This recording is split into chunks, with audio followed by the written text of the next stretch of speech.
Testing 1, 2, 3. This will be the May 10th, 2018 Citizen Budget Committee regular meeting.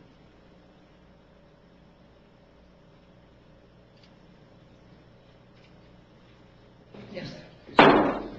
Okay, I'd like to welcome everybody to the regular May 10th, 6 p.m. meeting of the Citizen Budget Committee. I'd like to start with the Pledge of Allegiance, please.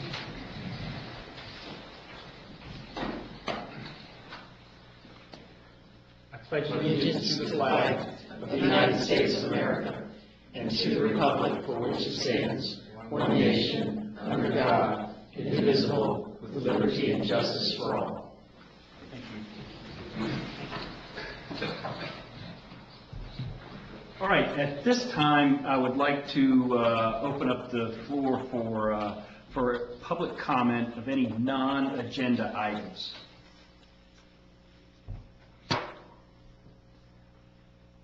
Okay, since there appears to be none of that, I'll move on to item number 3, approval of minutes from the April 26th meeting. I make a motion to approve the minutes. Okay, Member Call moved to approve as written. I'll second that motion. Member Schlur, second. All in favor? Aye. Aye. Okay, now before we move on to agenda item 5, I'd just like to say, and I think everybody, I think the whole committee is aware of this, that at this meeting, some of the, let's just say it's already been talked about that some of how we have discussion and everything is going to change and become a little bit more formal. So what I'd like to do tonight, I mean, as you can see on well, item 5, for example, and item 6, where we're going to have a couple of presentations and everything, maybe we could, at the end of each, we'll have, at the end of each presentation, we'll have public comment and maybe go around the table, around the committee, and get comment questions from each member. And we can even possibly go around the second time if we need to, so that if any other questions arise. But we don't want to have just like back and forth, back and forth. All right, so agenda item 5, I think what we'll do here is question and answer session regarding previous meeting. I think we'll have that and then take public comment on that item after the committee has already addressed it. So I guess we turn it over to you. Sure. Thanks, Jeff. So just a few things that are follow-up items from last time. To start with, in front of you, you have a document titled Ideas from Citizen Budget Committee Discussions, and it's as of May the 8th. So what we're trying to do is use that as our document that will kind of be the running list of all the things that are thrown at us. So please take a look at this. If you see things that we've missed, let us know. If you see things that trigger other ideas, outside of these meetings, you can email us. There's actually a couple things I put on here that have been emailed from the members. So please feel free to add those, because we would like to keep the list going and growing. And we will talk a little bit further about it. My intention is to bring it back up toward the end of the agenda tonight and just see if there's anything you want to discuss as a group to add on, or even changes to what's already on there, or tweaks, etc. Of course, I do want to just remind you of our theme. As I said, I would do it every meeting, and the theme is kind of on the ideas welcome board, and that is that we continue to look for ideas to increase existing revenues. We're open for ideas on ways to decrease existing expenditures, and also if there are new revenue sources we can identify, that is why we're here. And this is the first night where we will actively be looking at the city values and how they connect to the work that 2 of our departments do. And tonight you're going to hear from the fire department and from the city clerk's office. I wanted to make you aware also in follow-up, there have been a number of pieces of information you all have requested. So some of these things have been pulled together. I wanted to let you know what was now updated on the website for you.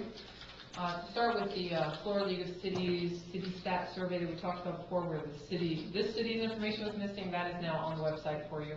So you can see that and see how that compares to the other cities who responded to that survey. You'll also find we've been talking about what past surveys have been done in the city surveys of residents. So there are two things now on the website for you with that information.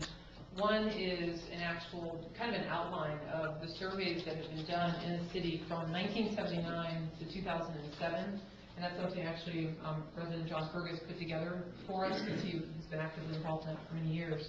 So the nice thing about the survey is it kind of gives you a sense of the key things that were discussed and focused on, and where the city majorities were on all those topics. And it's interesting because you kind of see a theme of consistent viewpoints on different things. So that's there for you guys to look at, at your leisure. Yes, sir.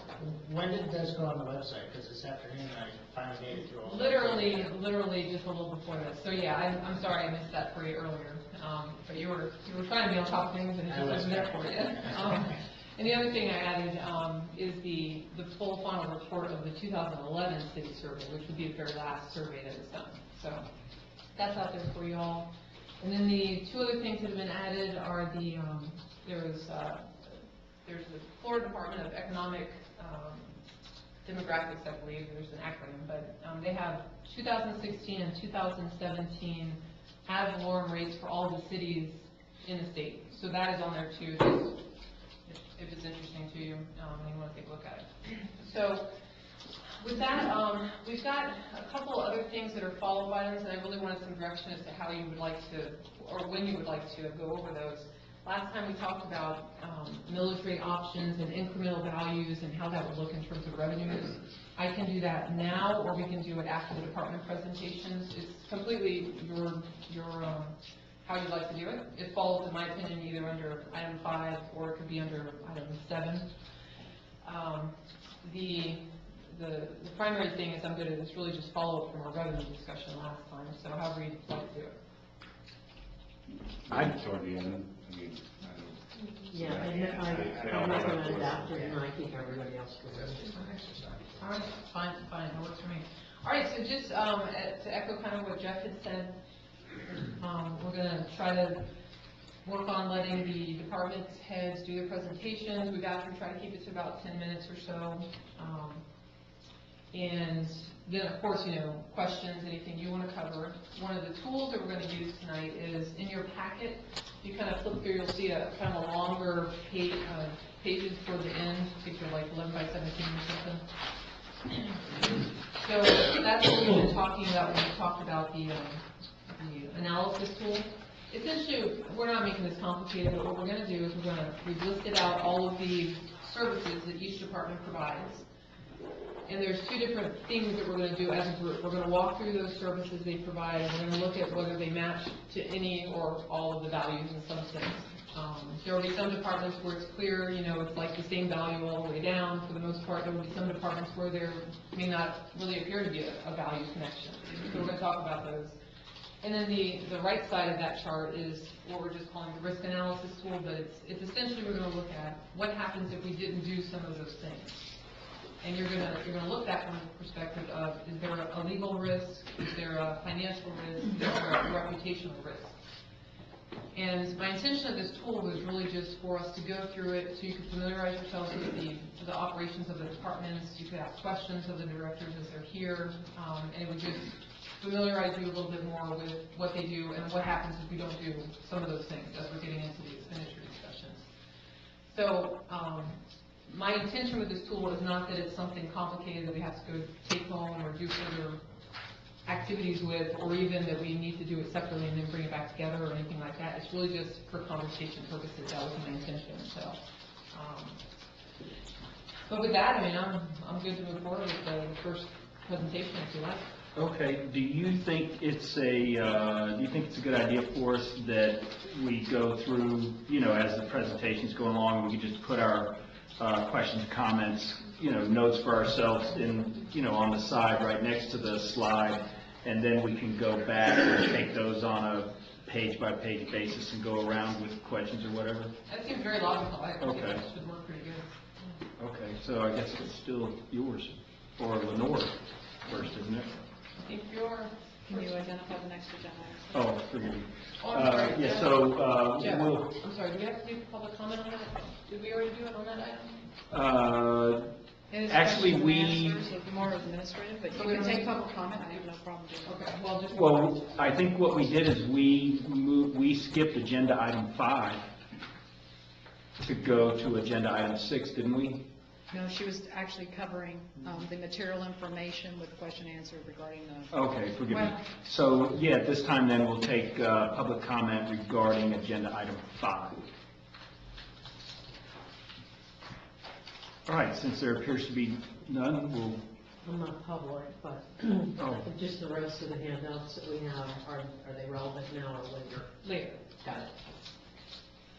Oh, one correction on that comment, the one that's all the line item detail that's to your left there. Yeah, that one, that is the summary of the, the revenue expense document that we've been going through. And I think starting around page 5 is the city clerk's department, and when you flip through a little further in there, the fire department. So those are, remember, those are the summary, expense detail points. And that is, again, just as a reminder, for the entire fiscal year 16, 17, so we could give you a full year snapshot. And that includes the expenditures as well. Yes, and that one, that's the one that's been on the website, since we started, but we just haven't needed it till tonight, so, okay. all right, so I think that we'll have the presentation from the city clerk, and then we'll take public comment after that, and then we'll have our discussion after the public comment, unless in deference to the fire department and everybody, if we'd like to have them go before the city clerk. that's fine, that's perfectly fine, Would because they're anybody waiting. like to And then, do that? but they have a response. I can do whatever. Go ahead, Don, that sounds fun. Okay, so we'll have the second half of agenda item 6 from the fire department.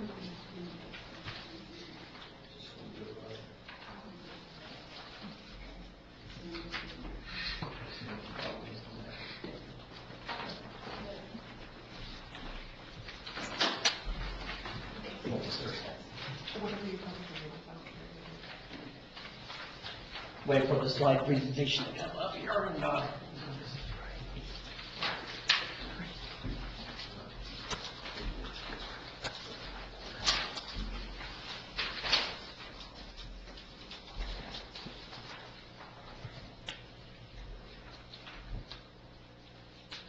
maybe, Yeah, you gotta do some kind of function key, maybe?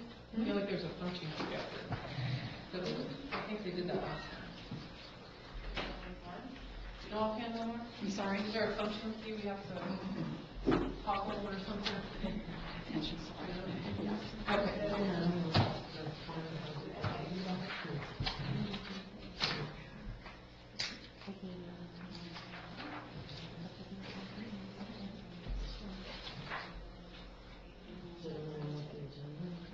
It's on the front page. Are you looking for the agenda?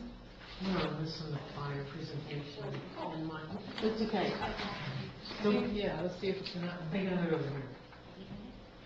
if we can't write that up, we can just give you an extra one and just copy it out from the papers. Do you have an extra one? We'll make one. Well, I actually happen to have one because I printed it today, Okay. thinking that I would need it. Yeah, that way we don't. Sure. I did the same thing. Oh, because mine's different. Sorry for the technology issues here, guys. Oh, Go ahead.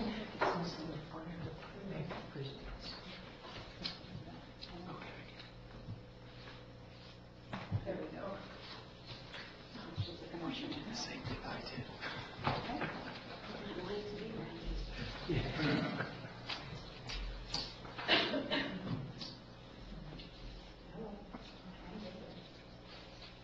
I can go ahead and get started. But Lenore, you want to get back up and before I start? No, I'm gonna get you to your screen. Okay.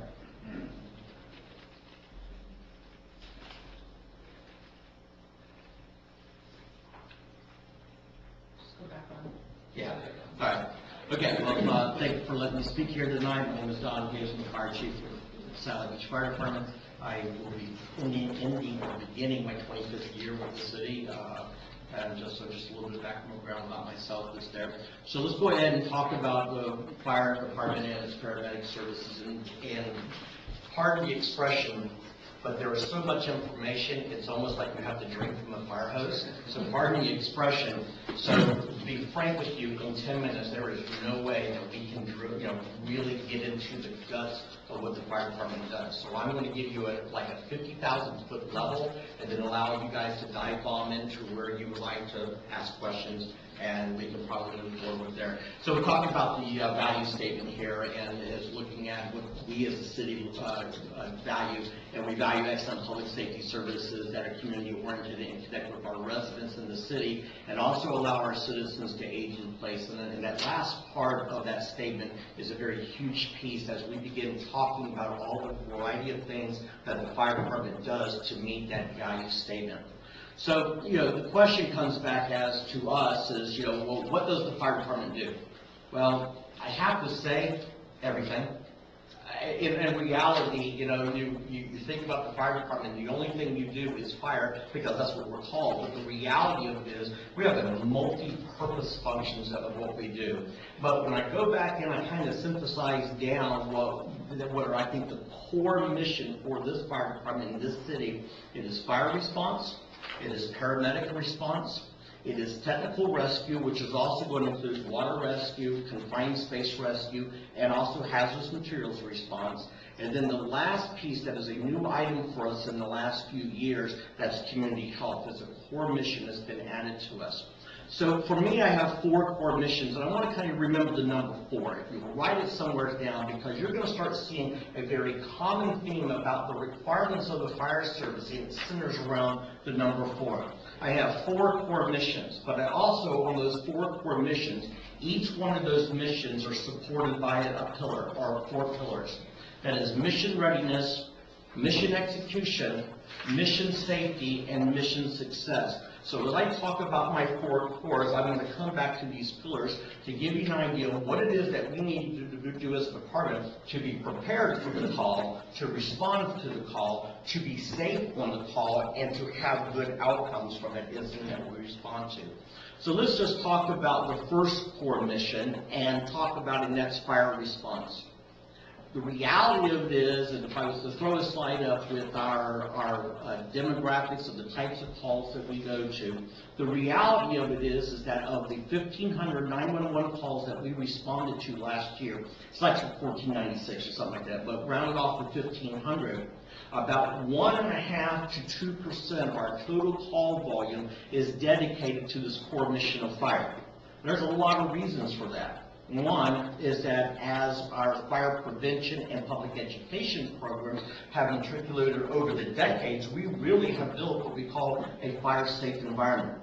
We have building codes that are followed. We have building codes that are followed for commercial occupancy, for multifamily dwelling. We have a fire prevention bureau that does annual fire inspections in all of our commercial and multifamily residential, and all that is designed to make us the most effective. Because how do you put a fire out? The best way is never to allow the fire to occur in the first place. So fire prevention really keeps us down to that 2%. Now, and I go through the numbers and stuff over the years, and again, I'm giving you this 50,000-foot level, but one of the I won't call it the challenges, one of our facts is that our housing stock is all about the same age. We were really a built-out city in the 1970s, to be frank with you. So most of our housing stock is, we've got some late 1950s, 60s, and 70s, and that makes up a big chunk of our residential homes. Well, the challenge that we see is with anything else, as a home ages, the most common challenges they run into is electrical issues. I have homes in this city that their entire electrical lines in their home is aluminum. It is not the copper today.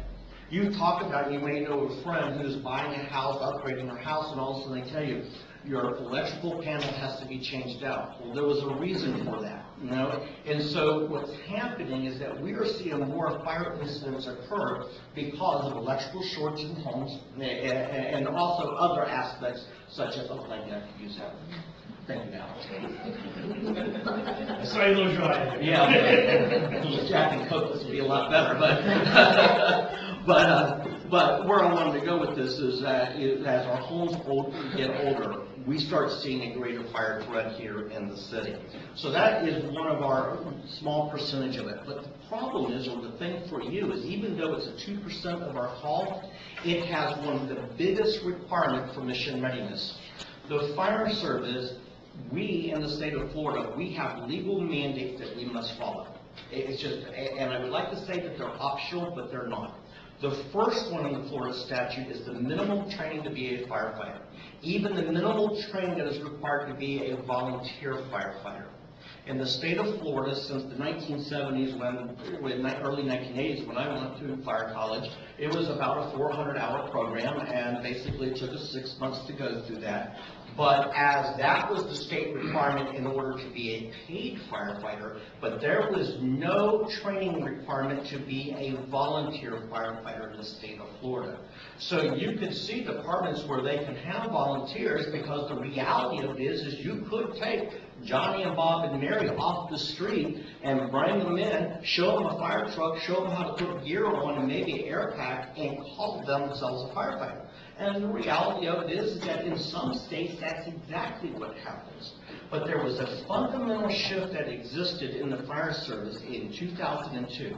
There were one Florida statute enacted that made two substantial changes. The first one is that volunteer firefighters now needed to be state certified at a level called Firefighter 1. And that program is Scott, am I correct here?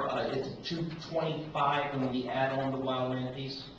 Yes. Yeah. 245 when you add up, 246. Okay, 246 contact hours in order to be a volunteer firefighter. And you notice I said something here. I said wildland piece. Every firefighter in the state of Florida, from volunteer up, must be wildland firefighter trained. And you're looking in Satellite Beach and you go, where's the wildland? Well, it's that place over there, and we plowed it over and put a condo there. But where? You know? But these are those things that are required of us.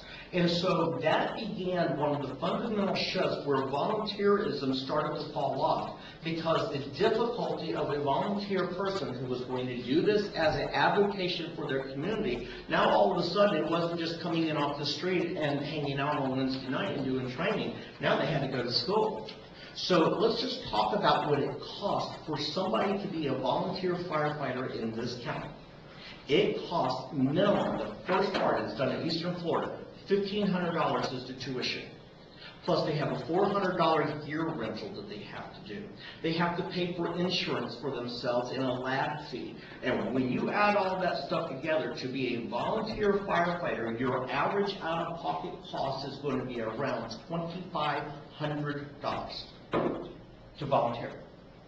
So that was one of our fundamental shifts, and right up front, that started to change how volunteers were being used with us. Because in our community, we just didn't have, people are not going to school to be a volunteer firefighter. That's usually somebody who's young who wants to do that, and by the time they figure out and they get in there and they say, you know what, if I just go 6 more months, I got the training now to be a firefighter 2, to be a career firefighter, and since those jobs are open, so what you find is that people coming in, they go, oh, wait a second, I'm going to make a career out of this. I'm not going to volunteer. So that was one substantial change.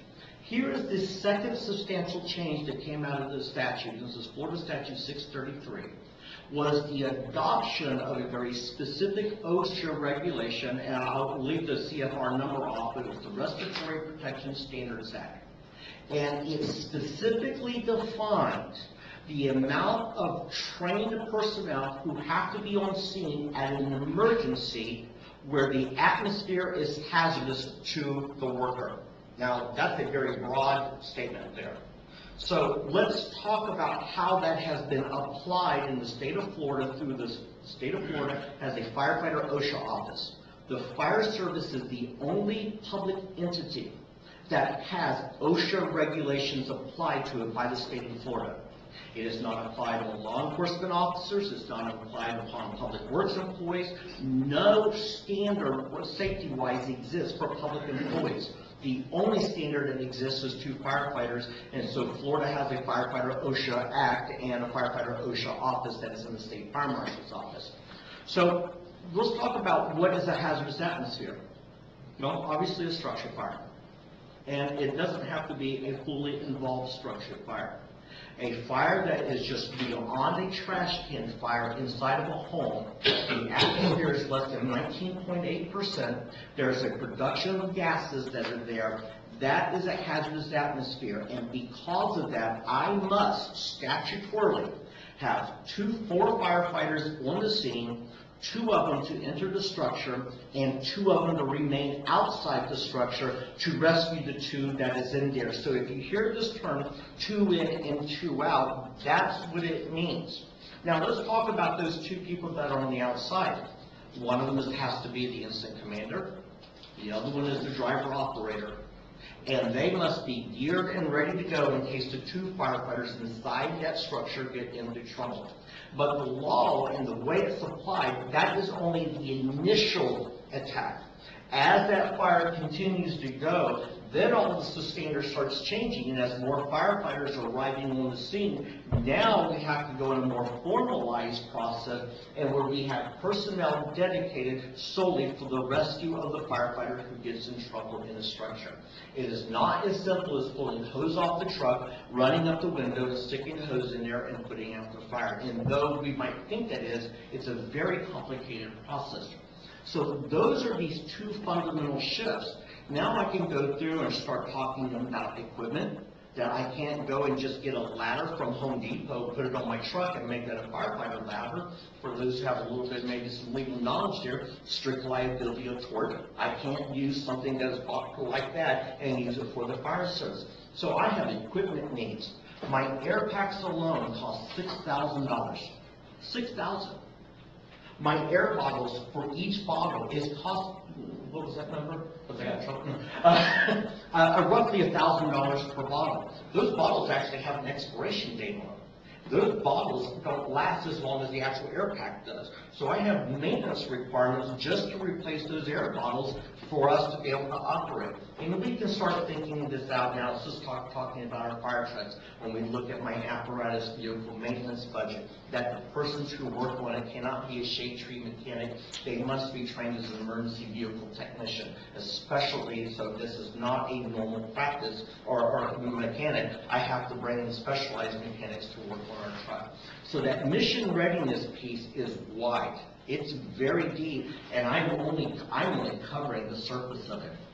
The next thing that I look at when I'm dealing with mission readiness, and I'm going to go well beyond my 10 minutes, so maybe it was good that I went first, and you'll never have to do yours. I knew I was going to blow the 10-minute timer, so I just... So, anyways, where I wanted to go with this here is that they're the training requirements. Not just the initial training, but the annual retraining. Our insurance service office, our ISO fire insurance rating, alone, my firefighters have to do a minimum of 240 hours a year of continuing training just to meet that particular standard. And I can take this on and on and on and on. So those are the things that we consider. Mission execution, we have a response time criteria. Those response time criteria are based off of basic for fire 2 standards. One, the insurance service office, ISO, and the second, National Fire Protection Agency, and you'll hear the term NFPA 1710. That's the standard number. And what it requires for us as a benchmark of success is, one, that when the call comes in, firefighters need to be responding within 60 seconds of the call coming in and being toned down. They must be on scene 240 seconds, 4 minutes or less for 90% of the calls. 4 minutes or less, 90% of the time to meet that standard. We just went through our ISO reaccreditation piece, and that was one of the very first things that we need to provide to them to show them what our response compliances were. So that is part of it. NFPA 1710 also has adopted that says that a minimum of 4 firefighters must be on scene in 4 minutes or less. So mind you, I've got a Florida statute piece to this, and now I have a consensus standard that says that I need to meet that. And also, the insurance service office, when they do their evaluations, they look to see how many firefighters that you have and what is their training, what's their continual training. So that is the big pieces when we start looking at readiness and mission execution. You'll see on the bottom there, full alarm, 9 minutes or less with 15 to 16 firefighters. And you say, well, how do we do that? Because we only have 4 firefighters on duty. We have an automatic aid agreement countywide, and we have a very specific agreement with Brevard County Fire Rescue, so that when you look at the number of firefighters that are on duty in Satellite Beach, at that station, the number of firefighters on Sea Park Boulevard, and the number of firefighters at Station 63 across from the Oak. That gives us our 15 to 16 people in 9 minutes.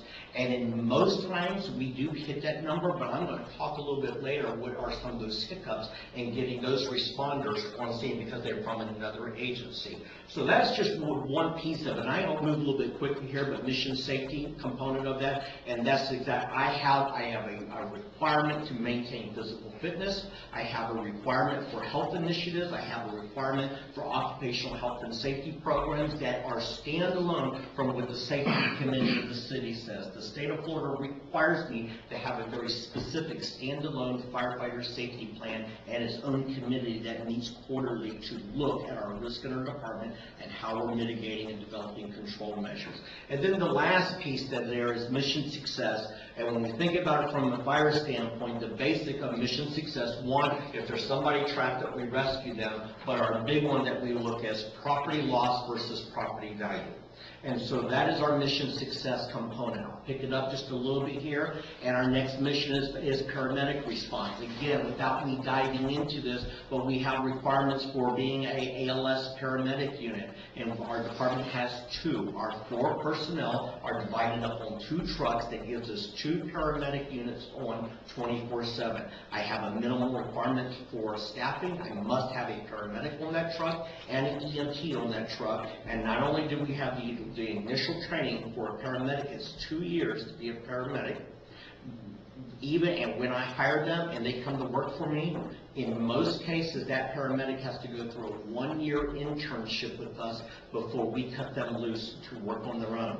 And when you think about the things that we do, you want that. Our medics on a given day administer the same medications that your anesthesiologists use, and truth, but kind of tongue-in-cheek, the same medications that they use in an execution chamber. We administer medications specifically designed to put you out and to make you stop breathing. And they don't do that by calling upon the radio and says, let me get a doc and mother, may I? They do it based off of their individual judgment and assessment of that patient and what they believe is necessary for life saving. And that's just one piece of what a paramedic does. We also have response time standards for that. In FPA 1710, again, it lays out the standards for EMS response, and again, we have 60 seconds out the door and on the scene 4 minutes or less than 90% on time. And if I went one step further on this, the American Heart Association has the same thing. If you've ever taken a CPR class, they say what happens after 4 minutes? Brain damage and brain death. So the American Heart Association standard is for CPR and advanced care to be on scene 4 minutes or less after that cardiac arrest has been witnessed. And so again, that execution piece. Mission safety, again, is that I also have a variety of things that we have to deal with, and one of the things that our responders deal with, and though we think here in Satellite Beach this shouldn't be an issue, but bloodborne and airborne pathogens. And yes, we can think about what's the Ryan White Act, which was executed in the 1980s about HIV, but today I have to tell you what we get exposed to. Hepatitis C, C. diff, MRSA. And these are nasty, and I've got people that have done patient care and ended up with C. diff and have ended up in the hospital.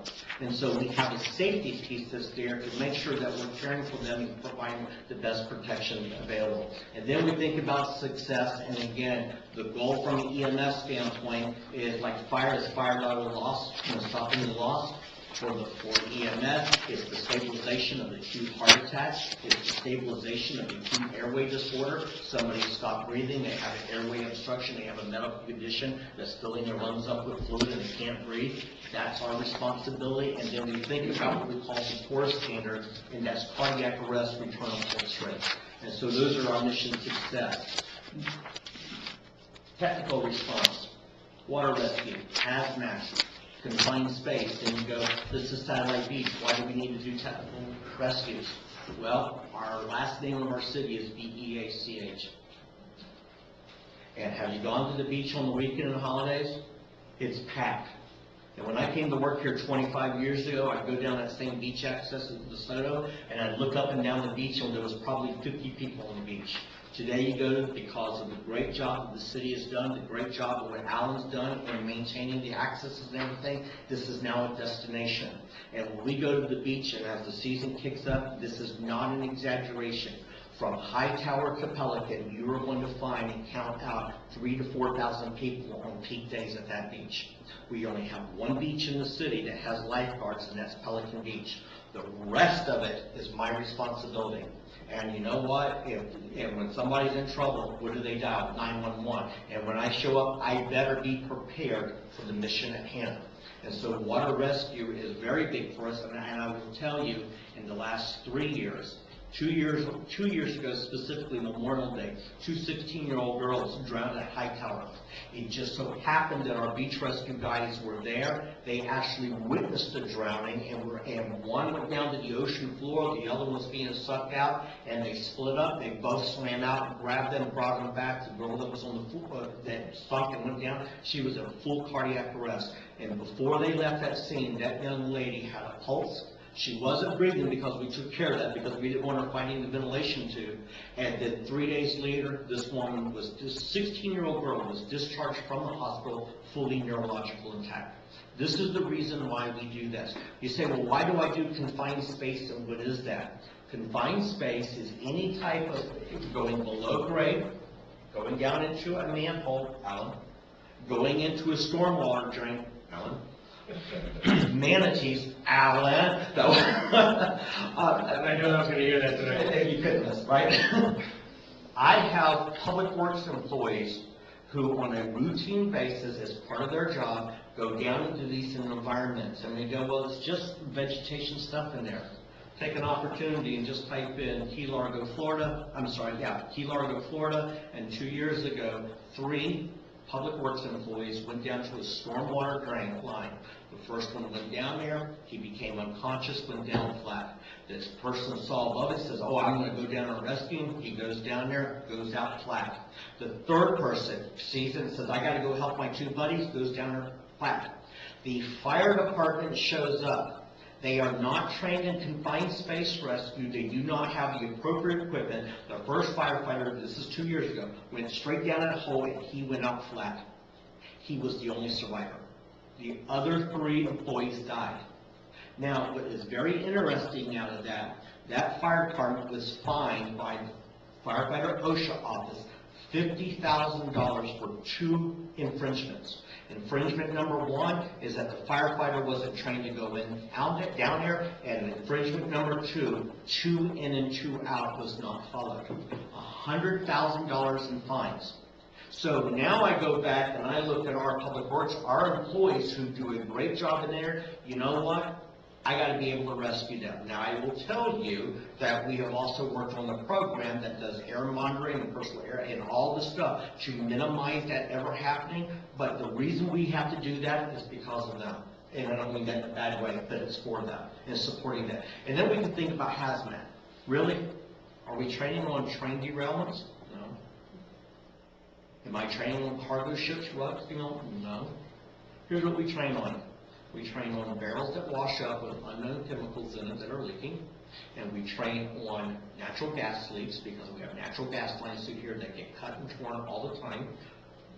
And we also have chlorine, and the next thing, and if you guys remember the gasoline tanker fire we had about 8 or 7 years ago, Well, what my challenge was the gasoline runoff going in the stormwater line that was going to travel all the way through the Pelican Coast area and discharge into Lake Shepherd. So I have to have training and equipment to prevent the environmental damage that occurs also.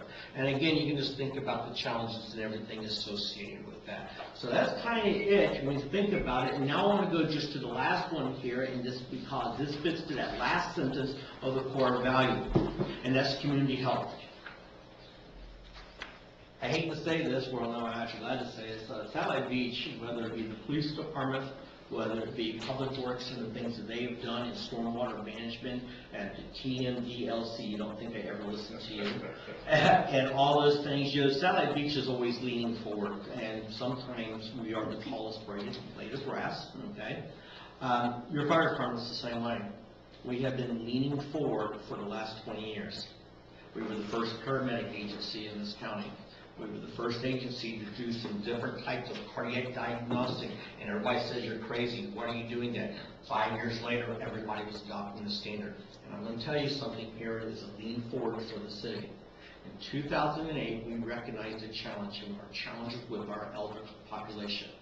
The way it was manifesting for us is that we were seeing an increased incident of falls. And you go, well, fall, what's the big deal behind that? Well, if you're 65 and older and you fall and you break your hip, you have a 20% chance of dying from that injury within the first year.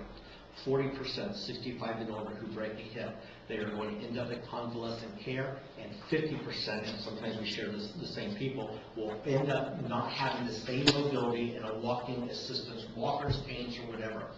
When we look and take that and bring it up to the person at 75 or 85, each time we step it up 10 years, the risk of death doubles. And I think that if you just ask the question around the city, and you will find that somebody knows somebody that their next door neighbor who is 80 fell down, broke their hip, and they died. They didn't die of the injury; they died of the comorbidities. They were convalescent care. They developed an infection, and it becomes this cascade event. And so that's how it was manifesting. Well, being the data hound that I am, we started measuring every fall and every lift assist. Somebody falls to the ground, they're not injured, they need help.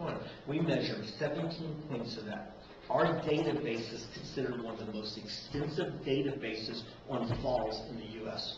I'm the only agency that the CDC knows that I am measuring this. I speak to the CDC. I'm going up to D.C. to talk about this stuff. And what we found measuring it, we found that the fall was not necessarily because they tripped on a rug. And what did they say? Well, you're going to slip in the tub. That wasn't an issue. 30% of those falls was a medical etiology. Somebody got up out of their chair or bed, they take medication, all of a sudden their blood pressure bottoms out, that causes them to go down. They're diabetic and they get neuropathy and they can't feel the change of a walking surface and they fall. And so we said, all right, wait a second here, we got a problem. So as we started digging into this, one, we were working on fall prevention and environmental and stuff, we recognized that we needed to start providing, because these people had a common issue. They were homebound, they took multiple medications, and here's the big one, and pardon my French, the medical community did not give a crap about it. I'm just going to call it like it is, because this healthcare system is a system, but it's also a grinder. And it is complicated, and when you don't have a support system, it gets even worse. And so in the back row here, I have a young lady named Rhiannon Iverson, and Rhiannon stepped up to be our first community medic, and I believe Rhiannon was probably one of the first 10 in the country, to be quite frank with you. And we started getting in there and digging into the problems, and we realized that all these issues were solvable. They were solvable. Nobody took the opportunity to do that. So we as a department created the Community Paramedic Program, 2008, and right now it is the #1 strategy for every fire and EMS agency in the country. Seminole State College has built a 4-year baccalaureate degree off of this program. That's crazy stuff. And so where this is designed. It's designed for us to do 2 things. 1, to get the right resources to that citizen. Do I need to send a fire truck with a paramedic and a firefighter on it for something that very well is deemed a very minor emergency or urgency. No, I need to put the right resources to the right time. Here's this other thing that we need to do, is that our job is to try and help these citizens live in their home happier, healthier, and safer. I had a conversation with a guy about, 4 or 5 years ago, and his wife was coming home. We were doing the assessment, going to do the intake. I decided to watch. I wanted to see what the processes were. And I was talking to the husband, and I just looked at him and says, tell me what you want. What's your goal? And he looked at me and he says, we want to die in our house. And I thought about that and realized that makes sense. That really makes sense. They don't want to be in a nursing home. They want to die in their place of comfort. They know they're at the end of life. And I looked at him and said, we're going to help you die in your house. That's a terrible motto, by the way, on the firearm. But he's like, got to laugh at somebody. But where I want to go with this is starting with the end in mind, and we reverse engineered back everything that it would take to keep the citizens in their home healthier, happier, and safer. And so this program right here has become the hallmark of the fire service. It has become it is what the city has been known about, and that's it. And so I talk about all that. Now I know you have a lot of questions about the budget. Yes, I know I've been over 10 minutes, but okay.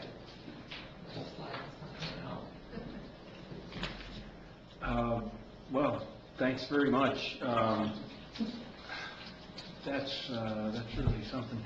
I guess what we'd like to do maybe is just start over here with Mr. Schlur, and do you have any specific questions for the fire chief, or comments or anything like that? Chief, where do I begin? Anywhere you want. All right. So I can't argue with the training. The training requirements in almost any profession, there's training requirements to become a professional at something, right? 2 in, 2 out rule. Yes, sir. Okay. How do other communities around here meet that? Through the county or through? Absolutely. It's like an opportunity. Let me just give you an opportunity. Feel free to go to Brevard County Fire Rescue and look at their budget page, and you'll find specifically as one of their requirements is 2 in and 2 out. Right. So do we provide support for like Sea Park? And, Absolutely. And are we reimbursed for any of those things, or we just spend money to do that? Or?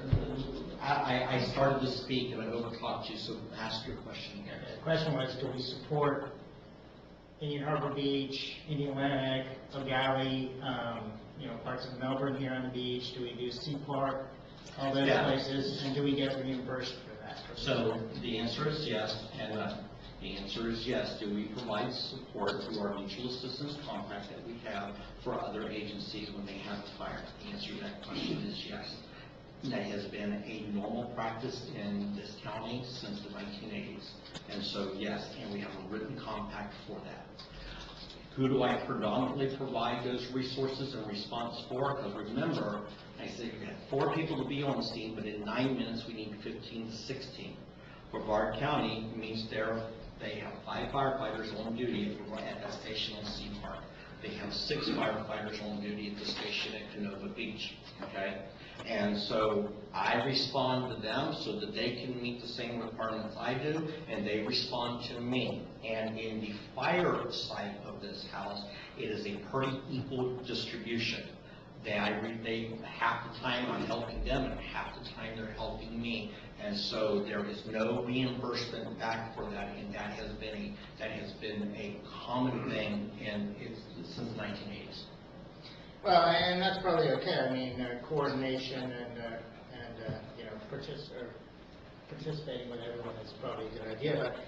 But we have how many employees at the fire department? And it looks like you have 5 people per shift that we pay to sit here for what you said. The fire response is 0.01% of all the calls that you make or something. 2%. So why do we have to meet the 2 in, 2 out rule with 5 people sitting there to meet it? So something that happens very infrequently. So let's talk about the staffing pieces here, and this is a good question, but let's just lay it out. It's expensive, right? Yeah. So let's talk about the staffing piece. Remember what I said is that we've got multiple missions to cover. okay? And I told you that there was a common theme, and the theme was number 4. Paramedic, right? The theme was number 4, 4-minute response time, 4 personnel. The theme was 4. So you are absolutely correct, is that my firefighters are not just sitting there, they are also paramedics. They are also water rescue, they're also confined space. That's our station runs 1,500 calls, 911 calls a year, okay? So you track that out. Some days they may have a day that they only have 2 calls for the whole 24-hour period. Another day may have 10 calls in a 24-hour period, but overall average is 1,500 calls. We have an equal distribution of alarm time. So it's not a case that they go to bed at 10 o'clock and probably go to sleep through the night. That is a very unlikely scenario. So it's not quite, it's about a 60-40 distribution. 60% of the calls are happening between 7 a.m., 9, 10 p.m. at night, and 40% of the calls are happening after hours, okay? So the reason why we have 5, and for honesty here, we have 3 shifts. 24 hours on, 48 hours off is the shift schedule. That is the shift schedule for the fire service in the state of Florida and the country. Sometimes the schedule is done slightly different. In Rockledge, they work 1 day on, 1 day off, 1 day on, 4 days off. But we have a very simple 1 day on, 2 day off rotation. In 2004, the city, because of regulatory changes, statutory changes, made a conscious decision to increase our firefighter staffing from 3 firefighters on duty to 5 firefighters on duty. That was a conscious decision. By the way, I don't know if you know this, but we've been a career department since 1977. Fire chief paid, assistant fire chief paid, who served as the building official. Right, but when did you say we went from 3 on staff to 5 on staff? 2004. So 10 years ago, 14 years ago. 14 years ago, right? And let me just sort of finish my thought there. And the reason for 5 is so that for vacation time, if somebody's off, then we are attempting to lower our overtime exposure. So it's a 5-person staffing, 4-person minimum. Of the 4, 2 are divided up on 2 units, a paramedic and EMT on both is the minimal. And so 4 to respond to a fire. And if we want to get into the EMS piece, I can talk about why we need more than 2 responding to half of our medical emergencies. Well, I mean, I kind of, this age-in-place thing, I don't want to live in an assisted living care facility in my city, right? And so I kind of object to the fire department taking on a medical component in this direction. But you say something about the overtime. Why is there 18 people in the department, 5 people on staff all the time, and we still paid $150,000 worth of overtime? We didn't pay $135,000 worth of overtime? Are you using? Is And then, that- this is the data I'm being handed, right? Yeah, so that's the fiscal year 16-17 data, which includes So last year we paid $135,000. 2 hurricanes. 2 hurricanes last year. So that's a big part of what you're saying. $135,000 of overtime for 2 hurricanes. So our normal budgeting piece is our overtime. Is about $84,000. Yeah, and so when we look at our departmental detail, and so for fiscal year 16-17, well, I'll use this current budget year, our overtime budget is $76,842. Of that $76,000, let me just give you a rough distribution of that. Of that, about $40,000 of that is for shift coverage. That's what I have, and remember, 5 with 4, let me finish my comment here, and 5 for 4, and then we calculate the amount of leave that an employee is eligible to take, and we recognize of that about 20% of the time that we will have to pay overtime to maintain the minimum staffing of 4 on that shift. We have 1 shift that has only got 4 people on it. The 5th position is vacant. The position hasn't been filled since 2011.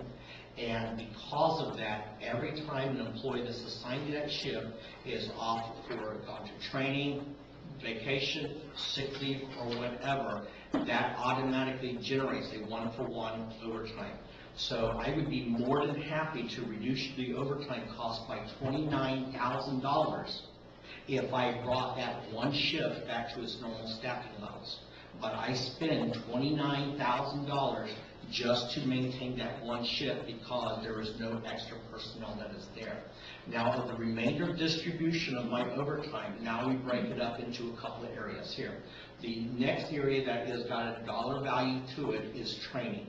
Now, we do our training, and if you look at my budget there, you can see what we have budgeted there for training and travel and stuff. But when we do our training, and mind you, I told you 240 hours just for the fire side of it, I have approximately another 24 hours a year for EMT paramedic, and then I also have 24 hours a year per employee for confined space, and all these various things. Is that because of that, I'm not going to be doing water rescue and have somebody doing water rescue training, and then a call comes in. That's not plausible. So what we do is to maximize our efficiencies is that we do an all-call. Everybody comes in, and we do a training sessions here. Last 2 weeks ago, 3 weeks ago, because of the homes being taken down up in the South housing area, we had an opportunity for fire training that will not happen again. We were able to replicate 5 to 10 years of work experience in 3 days of training because we were able. So that's the reason why. So All right, but it doesn't tell me why there's 18 employees in the fire department though, and there's 5 people on staff all the time. But let's move on to something else. Vehicles. I mean, I understand trucks, pumpers, those kind of things, parts of the fire trucks and everything, but what are all these Explorers for? Okay. Explorers. And I tell you, one of these Explorers with 250,000 miles on it kind of smacks of commuting to me. So is anybody getting a car in the fire department to use to commute back So and to forth give to you, work? so this is the answer to that question for you. First of all, if you look at the age of the vehicle, I think that begins to add itself out. No. You asked the 250,000 question, over let me 12 finish. years. It's Andrew, Yeah. if you could let him Okay. finish, I appreciate it. So we have 4 Ford Explorers. One is a 2016, and that's our newest vehicle that we've got. I think it has 8,000 or 9,000. I don't even know exactly the miles on it.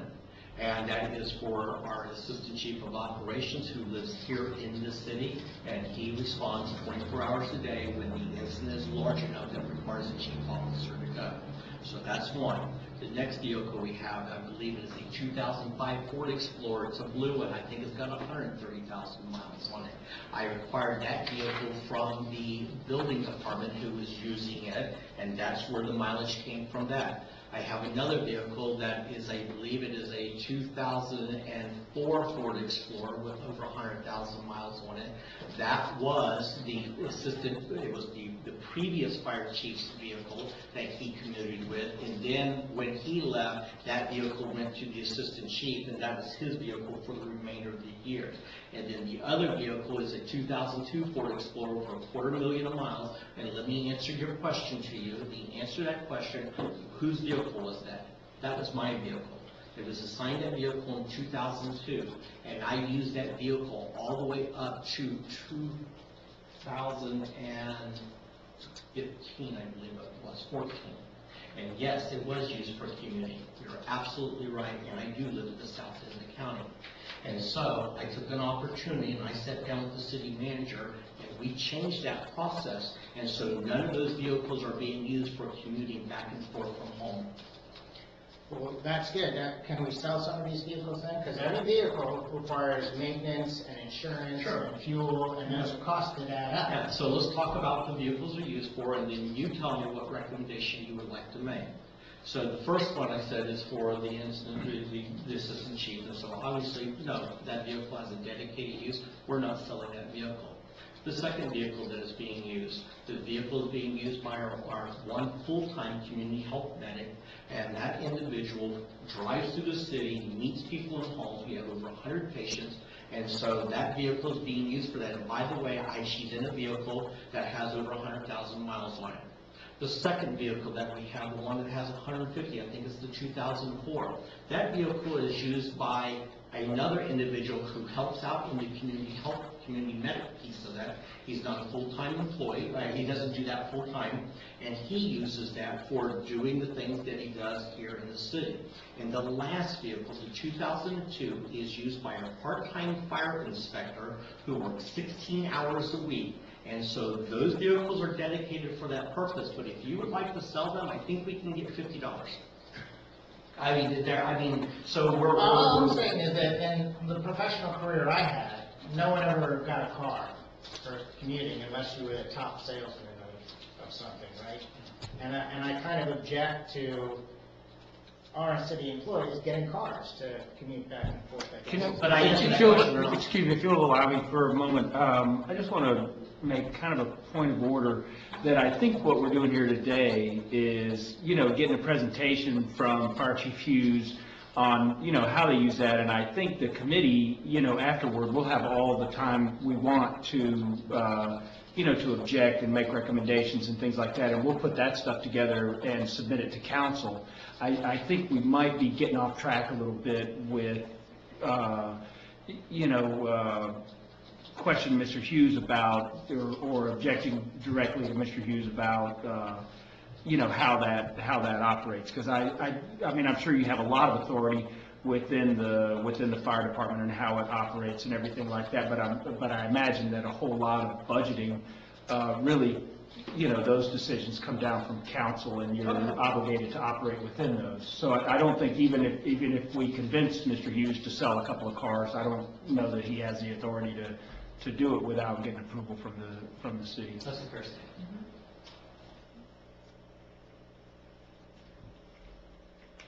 That was it. Okay. Can I ask about the property purchase and the move of the fire department, or? I haven't, and it is completely outside of my scope. I could not provide you any answers. Okay, I'll rest my case, I guess, for now, and table my discussion for later. Okay, Mr. Redmond. I just had a couple questions. You mentioned, moving forward with the opioids, are we, is there additional budget needed for that type of thing? Yeah, and actually, and that's a very good question. So let's talk. One of our challenges we have with the EMS standpoint, it's not just the opioid issue. That in itself is a bad problem, but you hear the drug Narcan or Naloxone, which is the generic name of it. That used to be like a 40-cent drug, and now I believe that it's running us close to $100 a dose for it. But here is our analysis of it. We really are not utilizing that medication any greater than we have over other years. Now, I will say that we have, because the drug is also a diagnostic drug.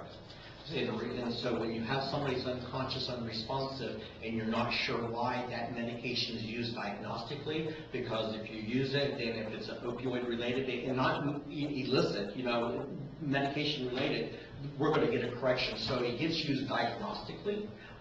There is a little bit of an opioid issue here, but it's nothing that I think Satellite Beach is in very good hands on that with the police department. And I was going to say that the same issue on cost and medications, that is a growing, I go from days that, there's drug shortages, and whether the cause is planned or not planned, but so we do have fluctuations in that particular expenditure. Okay. My other question is, in regard to overtime, you shed a lot of light on why the expenses are what they are for the training and everything. I didn't understand that piece, so that helps. But just, and of course, hurricanes, natural events, those are going to be, but do we have controls in place for other approvals for overtime, or how does that work? Okay. Controls are Yeah, I think I understand what you're saying here. So, M1, this is contractual with labor, but this process was well in beforehand. So we have a very strict, vacation, when you put in for vacation, it's meant to be a planned event. And departmental policy, and has been well before our contractual, is that by approval, we only allow one person off per shift to minimize overtime exposure. Okay, so that was the design of 5 people on duty before a minimum, so that in the planning, I won't have the overtime. Remember, one of my shifts only has 4 people on it. So every time they take an hour off, it requires an hour of overtime. Now, to go just a little bit further, because you're concerned, well, is somebody abusing that? And so this is a very strict policy for us, is that if somebody calls out for an unexcused absence, twice in any 6-month period, they must bring a physician's note back to prove that they were ill. And that's my control measure. The next piece, and I may be answering a question you haven't asked, but I want to make sure we talk about this, is we also have a big strict policy in place that makes sure that the overtime is not being manipulated by employees. And it is we have a software, it's software driven, it has very specific rules, and when that shift becomes open, it knows exactly who's the next person. And it is electronically, it is an automated system, and so it follows the algorithm. Okay, thank you. Okay, I just wanted to first, thank you for your many years of service to the city. And you may have answered some of this already, but do you feel like, I mean, as Mission Ready clearly seems to be the broadest and deepest and most expensive aspect of everything that you do in the department, unless I misunderstood what you were saying before. Do you feel like that you do have that covered? I mean, do you feel like a budget pinch all the time that you're not able to, or do you? Am I making myself clear? No, you're making yourself clear ahead. So from a fire chief's perspective, I believe that the city's support for our mission readiness is as best as they can do. Could I always do maybe a little bit better? The answer to that question is sure. Would I like to do a little bit more specialized training and all that? But yes, but remember, it has a cost to that. So we try to be very smart about it. We do leverage in our training piece, I want to say this, because of all the hours, things that are already acquired knowledge or just slight variations of new concepts, that we use an online medium for that is web-based training. And so it is a big portion of my training component is web-based. Would I like to have more tactile training, meaning because this is a muscle memory profession? Absolutely. But if you were to ask me, am I mission ready? I would give you the thumbs up. Budget pinch, okay? And budget pinch is that we have in capital side of it, and we project out because, like I said, it's not cheap. My air packs that I have are 2004. And we have a very excellent maintenance program, which you will see in our equipment maintenance budget. And we do everything we can to make sure that those air packs are kept to the current standard to the best of the ability. We just were notified the other day, a couple days ago, is that we probably need to start planning for replacement. Now, the good news is 4 years ago, I put that in my capital improvement budget. But as budgets get pinched, and it's a big cost, it's going to be roughly $60,000 to replace the air packs that we're required to have. That's kind of a tight issue for me. So what do we have to do? Well, and this is new knowledge to her, so because we really have not had this conversation. Well, no, it's all good. Is because now that they've given me a date that says, look, Chief, you're probably going to have to replace these things out. We've only had 2 generations of air packs in our department. Our first generation had over 20 years, okay? Because of technology, now our length of that use of the air pack, because of technology, think about Moore's Law and all those various things. I will probably, with their permission, I'm going to start seeking grant authorities and work for some FEMA grants for replacement. It is a 5% match on the city. So what my plan will be for this is that I will submit for that grant here coming up I think it's November, the next opening it is, and then we'll go through that, and then I'll apply one more time. Now, mind you, it's still in our capital budget, but if I get funded, great. If not, then we're going to have to bite the bullet on it. So that's probably my biggest concern. We also, in our firefighting gear, that the ensemble that they wear, because of there's a large issue. If you just look at firefighter cancer, over 50% of firefighter cancer is now being determined that is occupational exposure related. And there, in the last couple of years, a very substantial change on how we operate. And when I talk about hazardous atmospheres, we are monitoring hydrogen cyanide inside of homes. Cyanide inside of homes.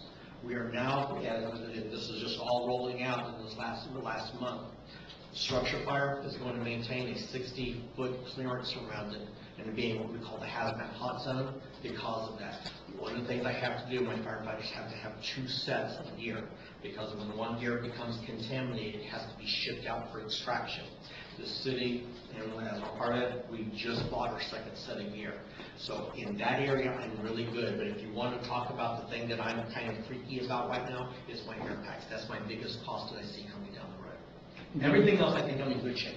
That grant writing and stuff like that, is that something you do? You have to do that yourself? Yes, as a matter of fact, that when we replaced our first generation, it was the same grant, and there's somebody in the room, John Fergus, that we put the things together, and we got that grant in 2003, I believe it was. And that was a 5% match. So in these areas, we've done well on, but as budgets get tighter and stuff, the rewards are more difficult to get. So, but I'll lay it out that I think I'm in good shape. Do you think that, well, I mean, you've been at this many years, and and you've written everybody's schedules for probably fair to say decades, at least a decade. Do you ever have occasion to have like some sort of second eyes on your scheduling process? I mean, does that all fall in? What do you mean by that? Well, if I mean, I'm sure that you write the schedules and everything as much as possible to to minimize your budget. Like you were saying, well, we add one person to avoid overtime exposure and things like that, and I'm sure that's really well balanced and everything like that. But does all of that fall on you? And is there ever like an outside entity or person, somebody other than yourself, that looks at that to scrutinize it in any way? So let me make sure I... And not to pick it apart or anything. No, I want to make sure I just understand the question correctly here. So they work a 24-hour one, 48 off, so there's 3 set shifts, okay? Oh, I don't take issue with the no, schedule I in just any want to way. make sure I understood the question. So are you referencing what the profile of the employees looks like, or just how they take their time? No, is there ever another person besides yourself that sort of assists you in that scheduling and stuff and hits you with things like, well, have you thought about such and such? Well, the answer to the question is the scheduling is actually done by my operations chief, and I am the second size on it. Okay. But again, it's internal. As far as an external review, the answer to that question is no, but I certainly would never have any problem with it. The last time it was looked at was in 2011 with the KPEC studies. Okay. And there were no recommendations of them to change that. Okay.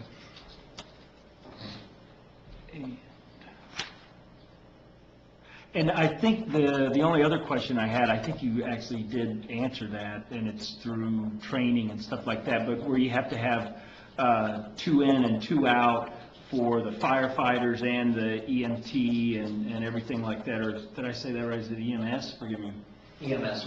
Sorry.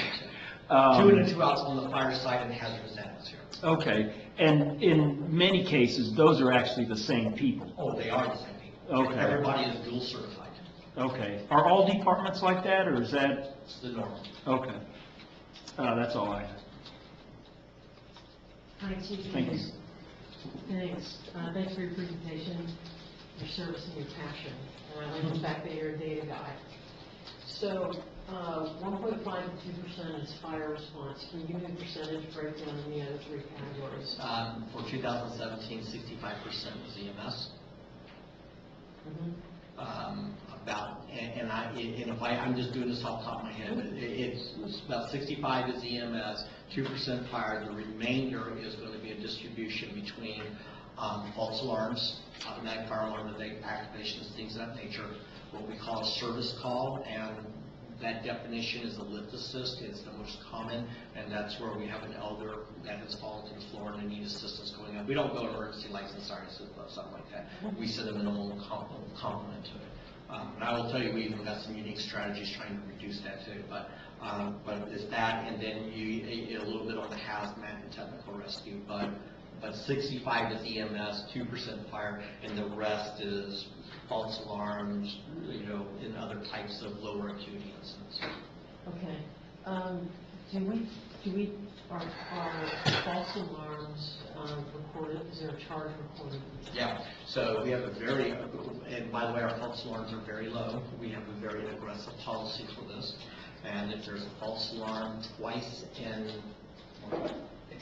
1 month, they are noticed, and then they go on to fines.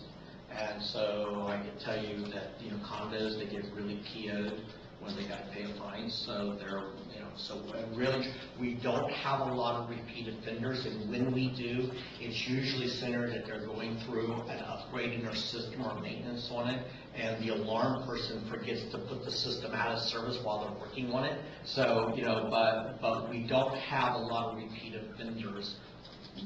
We're pretty good with that. Okay. So since you've implemented this sort of community health service, Yes. call it a service, and when did you institute that? 2008. Can you tell us what the trend in the increase in number of calls or service appointments? I don't know what to call it.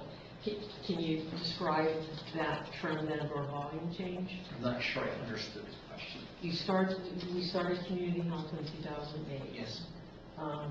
So has there been an increase in the use of the service? Yeah. And what does that look like? It's crazy numbers too. So look, first of all, let's tell you what gets you into the community health program. Okay, you're a repeat 911 user. Okay, that's one way it gets in. And that was that, and we generated that. Okay, we're running on you way too much. We need to get you into a static program. Anyways, long story short, we have about 100 patients in there. We have a waiting list. Okay. We have a waiting list. I cannot meet the demand, and it's because we have an aging in place population. No, I understand it. So, the expense side of providing the community health, the equipment for fire is the expensive stuff. That is the expensive stuff, yeah. What's the expense structure to provide? So here's what let's just talk about what our outgo is and stuff. So I have one FTE position and then I have a person that on an overtime basis handles surge pieces, and they're actually our fall prevention person. So salary-wise, I probably have somewhere in the vicinity of 60,000 wrapped up in the salary side of it. On the equipment, I'll just tell you, one of the ways that we manage this, and this is why we get a lot of inquiry, we use telehealth. We put wireless BP cuffs, glucometer scales, video monitoring that's already just installed in today at one home, and we do telehealth with them. We see these patients remotely. This equipment has not cost one tax dollar, none. I support it completely on donations from the community, and I average $5,000, $6,000, $7,000 in donations from the community that we use to this. And this program is very organic, it's very simple, and the community supports it in that area. And that has been a piece that has generated a lot of conversation on the good side. And where we're going with this is telemedicine. And in our initiatives coming up, once I get some staffing things, some stress, is that we will be dialing up nurse practitioners, doing labs, and doing treatment in the home that prohibits that patient from having to go to the emergency room. We will fix the problem overnight and then that with their primary care provider the next day. Can you talk about the billing piece? Yeah, so in the community care medicine world, there is not a direct Medicare, Medicare billable for that. There's a Medicare billable for chronic disease management in the home. However, EMS is not recognized as a provider of care. We are a provider of service, and we're in the same billing category as somebody who's renting crutches. Okay, so there's not an ability for me as Satellite Beach to bill for that service. So, and this has been again, we've got a lot of eyes on this. So what we've done is that we have a pilot program going, and right now it has, I believe, 15 participants, and we have a pilot program going on with the company that does chronic disease management. They are the provider. They are subcontracting to me to provide the service. It is a 75-25 pilot that I get 75%, they keep 25% of it. It's only $41 a month, so I'm getting $37. However, once we crack that nut, a subsidiary of Blue Cross and Blue Shield, we have sat down and we're in the negotiations for, we're in discussions, you gotta make sure you use the right word. And they are asking us to do managed care for their at-risk personnel on the barrier island, and we are building out a cost structure that is cost plus 10 plus 10. Cost, hard cost, equipment, vehicles, capitalization, everything. 10% for overhead, 10% for aggravation, because we don't want to say profit in government, you know, and that is the structure that we've put together, and we're waiting for the reply back. They approached us. We have a hospice provider who has come to us and said, we need you, because when a hospice patient gets in a crisis, it's usually the family that's really in crisis. They dial 911, that patient goes to the hospital because the family doesn't know what to do, and that costs that hospice provider $10,000. That's what they lose, because that hospice, if you understand where I'm going with that. So a provider is asking us if we can provide crisis response, because we can get there very quickly, and to take that patient out of crisis with the med pack, pain pack, you know, Mr. Armand with this. In order for these things to fully be realized, I need my fifth person back, because I have to provide consistency to the agencies that want us. I can't say I don't have a medic that day, and I've got a plan to do so and do it, but they're coming to us, and I'm telling you, I also have another one that's running, and this is from a national provider of occupational therapy and rehabilitation in the home. They flew here from Michigan and met with us, and they are asking us to do their fall risk assessments utilizing some of their patent equipment that is Medicare approved, and we have a number that we're talking, and if we can pull this off, we are going to take the community medicine thing where the only deficit is on the salary side, we have it on the equipment side. I'm hoping that I'm going to do maybe as much as a 90% offset. Okay. It's my goal. What's the timeline for that?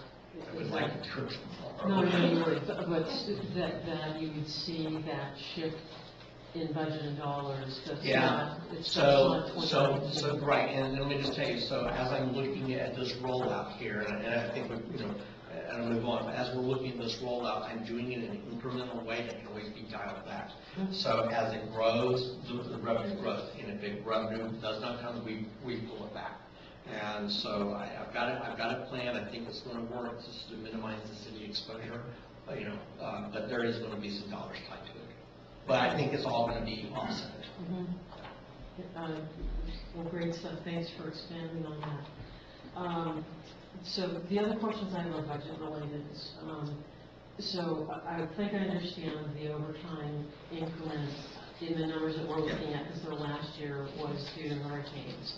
How are we tracking on overtime this year? So this year, I'm going to be frank with you, I think I'm only 23% over budget, somewhere around there, and let me give you the reason why.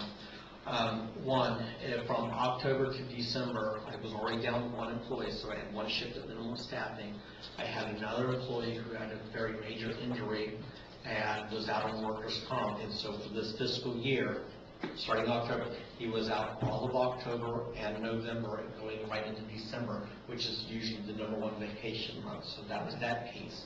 And then in late January, I had that gentleman came back off of workers' comp, and then I had 2 employees resign. One retired, and another one was all within 2 weeks of each other, and then another one went to the city of Melbourne. to work there. So I had those 2 positions, and so right this very second, all 3 of my shifts are at minimal staffing.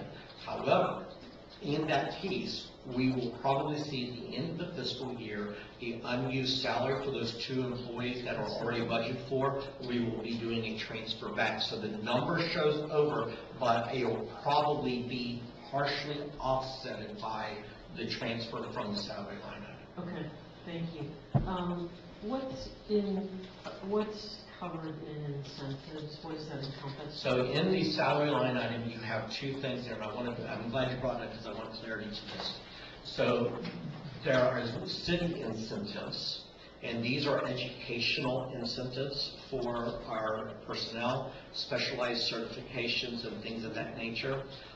This was done from a wage study done in 2002, Hogan Associates, and they recommended 2 incentive pays with 5% for one type of education, 5% for another, and so that's what that is at this point. You will see another line item here called state mandated incentives. That is a pass-through. It is that I have a lot of them. We are a very educated department, highly I was going to say that incentive. master degree. I mean, we're very, and that money comes directly from the state into so you have to go to the revenue side, and because the way that we do the chart of accounts, it's shown as the expenditure there, but it's a 1-for-1 swap. So that is not actually an outgo, it's just a flow. Okay. What is medical professional services? So that line item has 2 main areas to it. One is medical director. As an agency, I have to have a medical director on contract. So that says, by the way, $2,500 a year is all he charges. Wow. Right? Okay, and then the other part of it is 2 areas, and this is an important piece. We have in FPA, we have a requirement for wellness health physicals. And it's beyond what you get at your regular doctors, cancer screening, ultrasound, everything. And so that pays for that, and then every other year, I have state licensures that I have to renew with the state. Okay. Equipment maintenance in the previous year was high. Is it due to the age of the vehicle? Is that vehicles, or is that your air? The equipment maintenance is everything not vehicle related. Okay. Okay, so in equipment maintenance, for the most part, the very same are air packs. Yep. And the servicing of that. There is also part of the air compressor that's got to be, it has air quality tests that have to be done quarterly, so that's in that piece that's there. And then equipment maintenance also has some other things that are EMS medical equipment and rescue equipment. That's just the natural stuff. I think line item runs around $5,000, somewhere around there. We had to go up, but we had some maintenance issues that popped up last year that was unplanned. Operating expenses are what? Operating expenses are essentially supplies, and the most of that $10,000 to $13,000 is EMS supplies. Okay. IVs, medications, for the most part there. It's about like $7,000 in that area, then the rest of it is minor. No problem. That's all my questions. Thank you very much.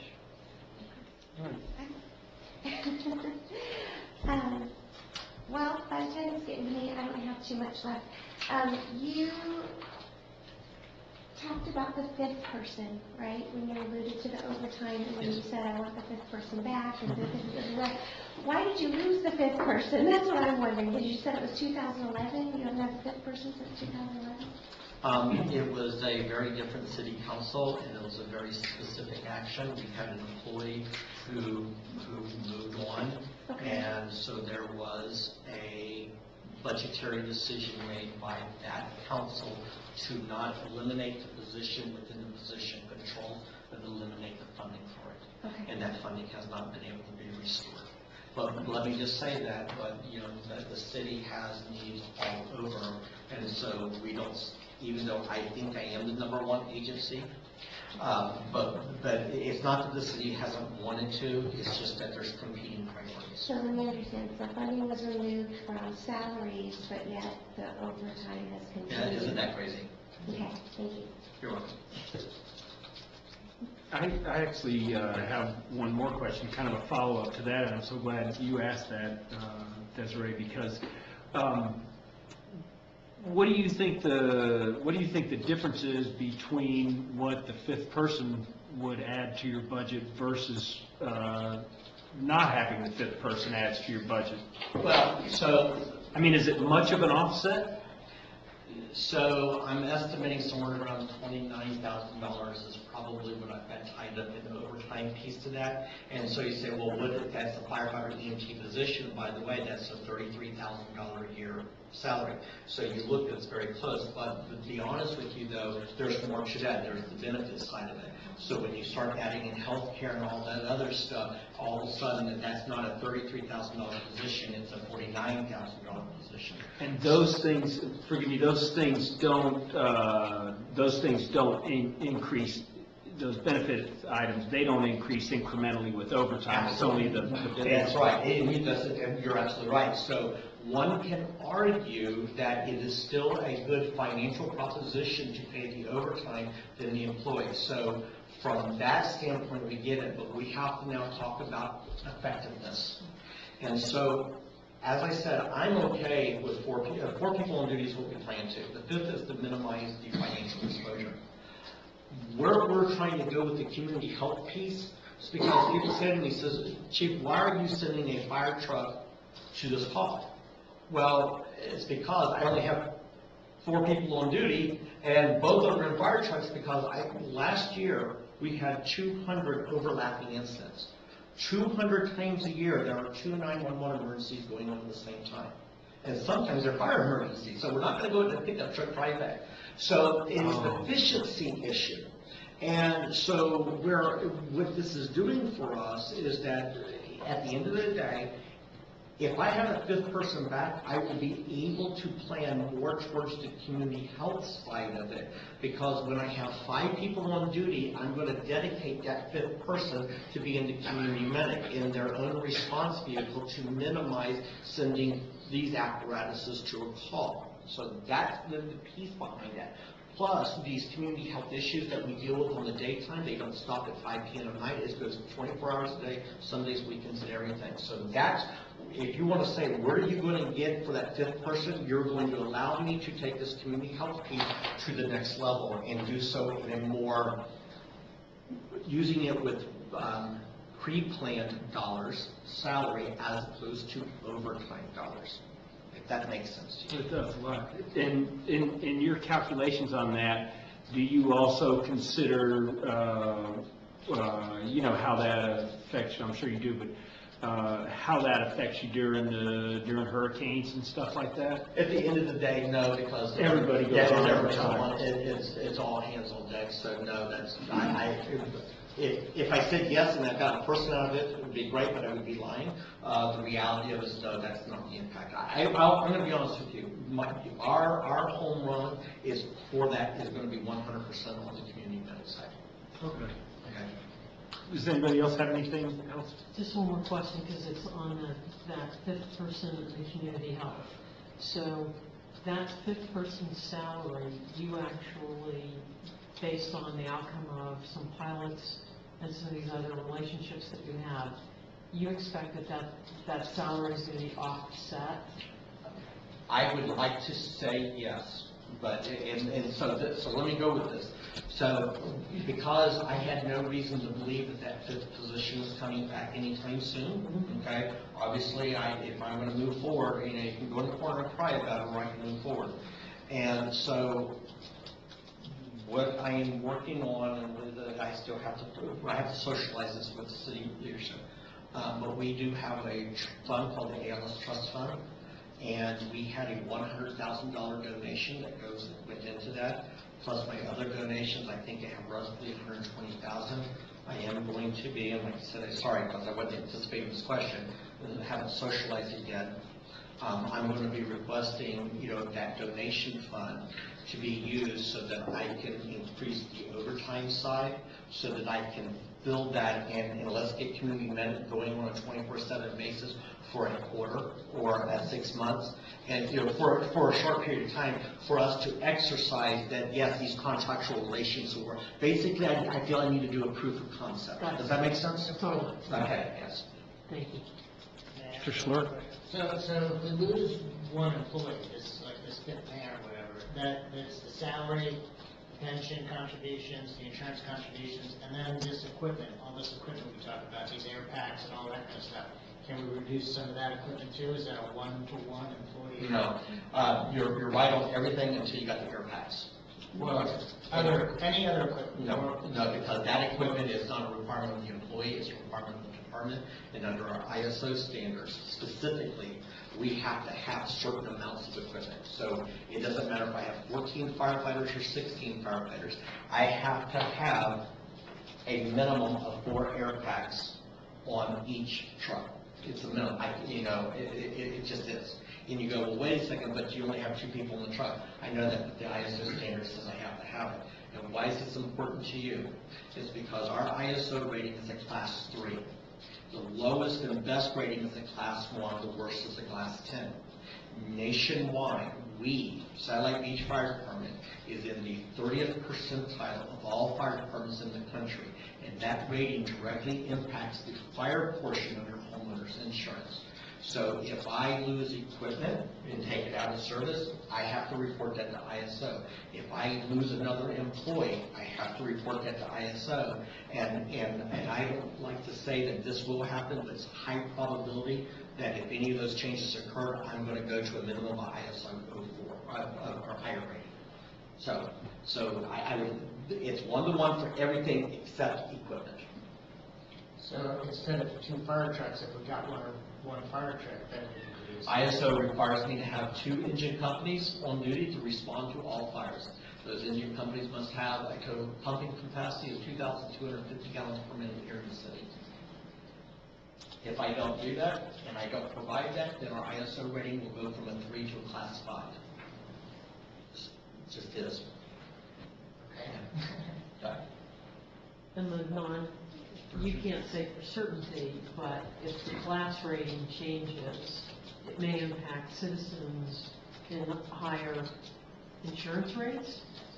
Did I hear that correctly? Yeah, and let me, I have to, and as I answer this question, it's not evasive because every insurance company has all its various variables. Okay. The ISO fire rating is a service that is provided to all insurance companies to determine what the fire risk of a particular property is going to be. The biggest benefactors of the lower ISO rating is actually our commercial and multifamily mid-rise, condos and commercial. The only reason why I'm not, and I'm not advocating for a vehicle here, but I'm just going to tell you the truth. The only reason why we are not a class 2 is because I do not have a ladder truck. Now, I've already done the cost-benefit analysis to that, and to be frank with you, that would be great to have, but I've got a ladder truck 4 miles down the road, so practically I don't need that. But if you want a lower size truck, I'm trusting you and money, I'll make it happen. No, I don't need a ladder truck. I don't have anything else. Anyone? Well, thank you very much for the presentation, Mr. Hughes. And I just want to personally comment that, I find your knowledge and your command of your department's budget and everything like that just, my goodness, nothing short of remarkable. Thank you. Honestly. We tried. I got good people back there too. Thank you. They actually made me look at, I really suck at my job. They were really good. Okay, so you're at your normal like break time. Do you want to do that and then come back to the values and? That's what I was going to recommend. I mean, we're actually a little bit past that. Do you all want to go ahead and take a 5-10 minute break now and then come back to the next presentation? Do we need a motion for that, Lenore? No. Okay, let's take a break. Wait, are we doing the risk analysis for the fire department? After.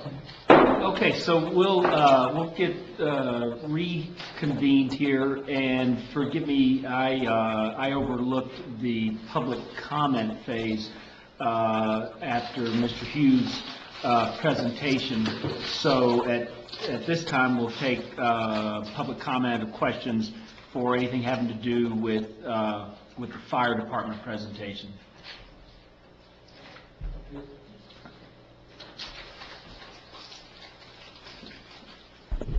This thing's on, right? Okay. John Fergus, 135 Maple. For full disclosure, my family used the community paramedic for 5 years.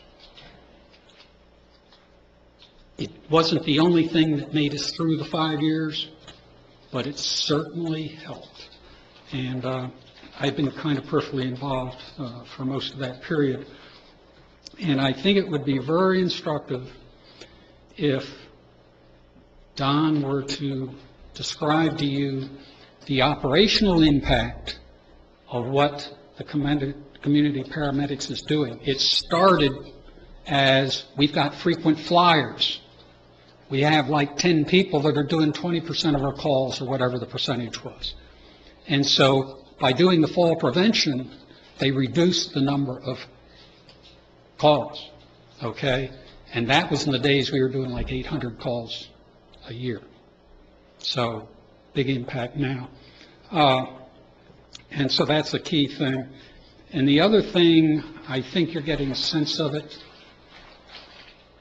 I think you're seeing a model of what the medical field's going to look like in 10 or 20 years. The old system's broken, and if you're in a community, you're going to find more and more of these folks, not the surgeons sitting in the hospital emergency room doing the work. So anyway, just the one question I think would be constructive if you're interested in listening. Don. So if I think I understand the question, what you're saying, John, is what operational impact the community medic program had? Okay. So as I said, when we started this in 07-08, it was because of frequent falls, and that was increasing them. And I told you what gets you into the program. One of the things is frequent 911 callers. He calls them frequent flyers. We call them loyalty reward members. And I'm going to give you one example. We had a person who was on Jackson Avenue, 3 Avenue, and he is a paraplegic, and he had multiple issues, and this is just represented multiple 911 calls, and he had a medical issue, and he had a social issue. The home environment was broken. He was calling 911 about once every 3 days. It took us 2.5 months, but because, they still, the family, the person has a right to choose, and it took us 2.5 months to get him into rehab, physical rehab, and into a better place of living that can support him. And so if I did nothing with him, we would be running on him every other day. Now, you just take that and think about for everyone that we've helped and we've got them from using the system as much and get them stabilized out, there's somebody right behind them to fill it in because the community's getting old. My gut tells me somewhere when I've looked at this, I think that had we not been in this program, what we're doing, instead of us running 1,490, 1,500 calls a year, I think I would be pushing 1,800 to 1,900 calls a year. And at some point in time, I'm now going to get in not 2 calls going on at the same time. And I do have this happen, but it's manageable, 3 calls going on at the same time. And at some point in time, what's going to happen is the citizens are going to dial 911, and the resources that they have been paying through taxes, the time that they need it, it's not going to show up because of something that was preventable or manageable. And so that's this piece, and when we look longer ways out, just running more calls and impacting the other citizens. So this is the piece that I think is one of the hallmarks of it, is that we're trying to stay in front of this aging issue. And I'm going to tell you, the projections are that we should be somewhere around 33% of 65 and older in the next 5 years. If that happens and I did nothing, my call volume would automatically go about 15-20%, just because of the age cover.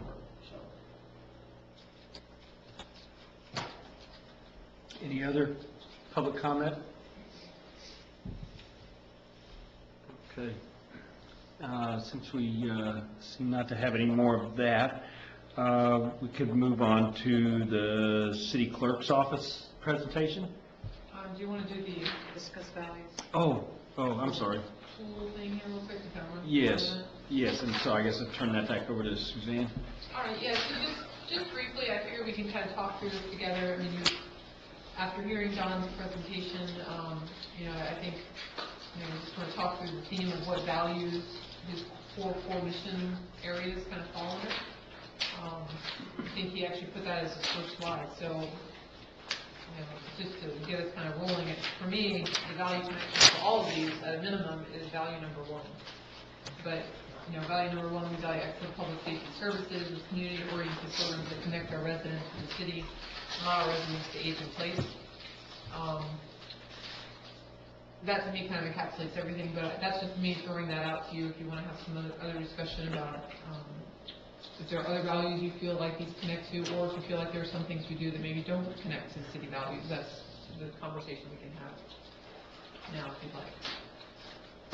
And do I understand right, well, when you said value number one, I thought for a second, oh, she meant H. But is that, I'm sorry, ask a question again? you said, I think that every one of these is, equivalent to value number one, but we don't have numbers on it. It's, Okay, I'm sorry. Did you mean H? Orientation to the form, sorry. Okay, So yeah, backing I'm up just a little bit. confused on that. The goal here is, there's a column that says value connection, and the asterisk next to that drives you to the bottom, which says, see the city values list, use the value number to complete this column. So essentially what we're doing is we've Okay. numbered the values, there are 6 of them, and you just, in the value connection column, you throw down, number 1, or maybe 1 and 2 if that applies, that kind of thing. And the way the rest of this chart works is essentially the legal, financial, and reputational risk is essentially a conversation, and this is a tool that if it becomes cumbersome, we don't need to fill it out, it's just sort of like here to guide our conversation. That was really the main reason. But essentially, like under legal, you see there's 3 categories at the top of that section. We're kind of talking about if we fail to do something in this list of operational expectations, what is the risk of not doing it? So you'd write down, if it was a legal thing we have to do, we fail to comply, then the risk of not doing that would be H for high. If it's something we don't have to do, then the legal risk could be very low, for example. And that's how we were talking about having a discussion with financial and then reputational as well. Financial, there may be things that we have to do because it brings in revenue, or there's a financial negative impact if we fail to do it. Reputational could just be things that you, as the citizens, expect to see us do, and you want to keep seeing us do. So that would be high for you, or you could not care and it could be low. So that's really the point of this. And this was merely a tool we put together to kind of guide your discussion. If you don't want to dig into it at that level, that's completely fine, because I want to be respectful to the fact that we've got, this meeting and then 3 more, right? So this was an option, please. I was just going to say, instead of I think the presentation really helped with the legal piece, but maybe what are some of the things that we have that are reputational that, aren't necessarily legal? Can we talk about those? Anything come to mind, or? I'm not sure Well, of all these, in our core mission, are there things that we do strictly for our reputation? I really don't have an answer for that question. Reputation piece, well, I'm really struggling for an answer to that question. I don't know if that- I can make a comment, I guess. The reputation is, as you kind of indicated, is that we're leaning forward, right? We're trying to be ahead of the curve of the first to do community health, or the first to meet these requirements, or the first to do, we want to be the first of being the things, right? And I don't know, reputationally, how does that sit with the rest of the community here? When, I'll just ask Suzanne here, do you think that these, that the issues here that we need to rely on Chief Hughes for, to go through that, or is that something that we do, based on our own? I would recommend you do it with Chief Hughes in the room. Okay. If you're gonna use this tool, because there will be nuances to his work that I won't be able to answer. until he Okay. can. So, if you're gonna use it in full, or if you're just gonna use it as really a launching point for discussion, which is also totally fine, given our limited time, that would be okay too. I mean, because my sort of takeaway from all this generally, in addition to the fact that, really, pretty much all these things fit with that value, that city value number one, the vast majority of these things are things that we're required to do, state statute, NFPA, et cetera, all the things that Don talked about. Reputational for me, maybe that's a word we could tweak, because maybe if we talk about community expectations and the expectations the community has of us, which is really what I was thinking about the word reputational. There's an expectation in the community at this point that we provide the level of community health that Don was talking about, and while it may not necessarily be totally something we have to do from a legal standpoint, because we're required to respond to these medical calls, but we're not required to go to the level that we are when we go and we do this follow-up patient care. Yes, that's correct. So, right, so that's not legal, that's not high legal risk if we fail to do it, it's not a problem at all, but it's more of a reputational or a city expectation that has really developed over time. And, one could argue if you want to be a community that is meeting that value number one and providing age-appropriate, services to residents, allowing them to age in place, then it would be a high risk to fail to do that, because that's an expectation of the community. But at least the community members we've talked to so far, and the direction of the city council. So for me, this one is not as complex in terms of this tool. I mean, there will be other departments where there are things we do that you could argue, we don't have to do it. We don't have to provide parks, for example, or we don't have to, I'm going to give you another example, or take one, but. I guess what you're saying is, when we make a recommendation, and we make a recommendation about the fire department, whatever it is, right, lose some people, or cut this service, or whatever, would this be helpful to you to have that, to work into the report, to say, It would. here's the impacts we understood? So I don't know, do we fill it out as a group, or in a meeting, or find some other way to fill it out, I guess? Well, I found myself, when I printed this today, thinking, holy cow, I don't have time to get this done before the meeting, and maybe this is just a personal thing, but you went to the trouble of putting it together and everything, and you're going to rely on it for some kind of takeaway from the committee. I feel kind of compelled to spend some time on it, and I don't know that we can effectively do that together. Is it an option that we that this component of it, that we do that on our own and bring it back to the next meeting? Yes, certainly. I was going to make that same suggestion. Do you mind if we fill it out individually and give it to you, and you can figure out what It would be acceptable if they had a question and a follow-up that they can reach out to me? Of course, yeah. And so, Feel free. let me give you my cell phone number. It's 911. No. Yeah. I will write that down. 321-508. 321-508-4221. And my email address is the normal dhughes@satellitebeach.org either way. And I'll be more than happy to talk to everybody except for Andrew. No, Maybe if I can make a recommendation, it might be better to email you the questions, and then you'll see several of us will have the same question, and you can shoot the answer out to each one of us at the same time. If we do that, it'll let me forward my answer directly to the city clerk's office, so it goes out the right way. Sure, yes. But I will make sure she gets it, so there's none of that cross-contamination. Do y'all want to do that instead? Email questions instead? That's fine. Okay. That's fine. It's all good. Oh, that way that each question that gets asked, Yeah. the answer comes back to everyone, and maybe it doesn't get asked more than 3 or 4 times No worries. each. It's all good. All right, good. If you like on the next agenda, then we can have it at the beginning when we do our sort of wrap up. We can go through this if you want, or, you know, whatever ends up being useful to you all. Because this is merely a tool to get you thinking about how we provide services and whether it's appropriate to our city values. If we all got this done in a matter of a few days, let's say during during the next 7 days, do you think you would be able to kind of compile the results and then give that back to us at the meeting and say, well, this is what you guys indicated? Do you guys want to set a goal for like when you're going to get back to us and we can? How do you all feel about that? So when do you want it? When are we getting it? I mean, does that sound like a good idea to other members? Yeah, I'm on vacation next week, so a week is kind of close for me.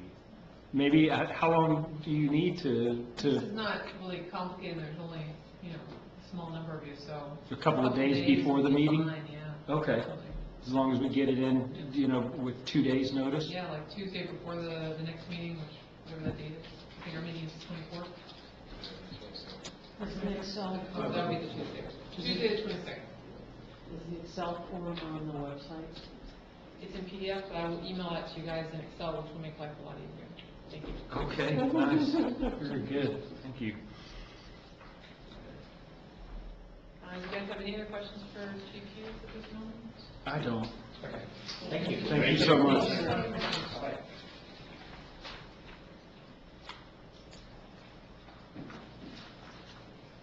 All right, and so I guess the next step, since we did finally get public comment there, go to the city clerk's office presentation. Stand up here if that's okay. Sitting for a while. Based on the last presentation, you could be standing there a long time. If I have to, well, I'll do the presentation, then I'll sit for any questions and, huh? And then we'll do the public comment between the presentation and the group's discussion.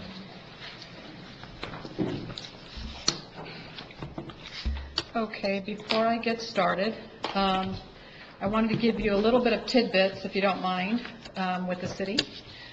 Before us here, we have John Fergus, who is one of our longtime volunteers with the city, and he helped with the city's history years ago. And just for informational purposes, I wanted to give you department head information. So I am the 11th city clerk in the city's history.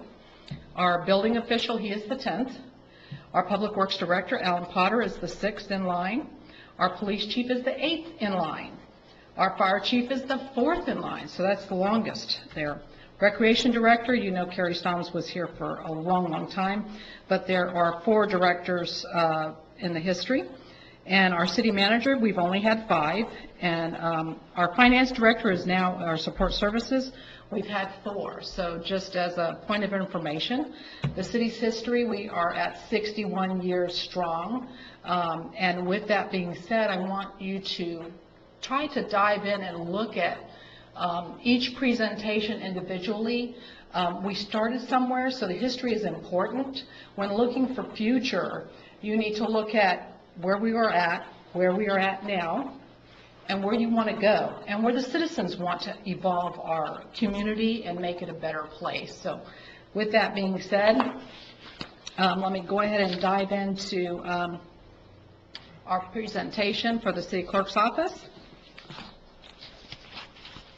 Tonight, we will be talking about the services of the city clerk's office and how those services correlate with our values, and how our services also, if you were to do a risk analysis, what the impacts of that risk would be. So I just wanted to, without further ado, right now we have 3 staff members, so we are very lean. I am the salaried person, so I work many, many hours. Our administrative assistant, Grace DeRosa, she is our full-time hourly assistant. And we just have added a new person this year. She's a part-time person, Jackie Musel. So she helps with answering phones. On the service side, I want to cover a little bit on what we do for the city clerk's office. Typically, we are known as the hub of the city. We get a lot of calls come into the city where people may have a question or a concern or a complaint, and they are not necessarily sure of where to address the call to. So we typically will answer the phone, find out what the issue is, do it in a professional and courteous manner, and try to disseminate what appropriate department can handle that question or that concern. Same thing goes for if a person comes into City Hall. We are, again, the first line of communications a lot of times, so it's important to have a professional, courteous mindset, and also always being very, very helpful to put them at ease and get them where they need to be as far as getting their questions and concerns resolved. This year's thus far, I just wanted to give you some really quick data. We have approximately 4,500 walk-ins that the city clerk's office has had to address and try to help out. And we've received about 4,700 calls, and that's an approximate. So we don't, sometimes if you get really busy, you're not going to do accurate data on that. So that's an approximation only.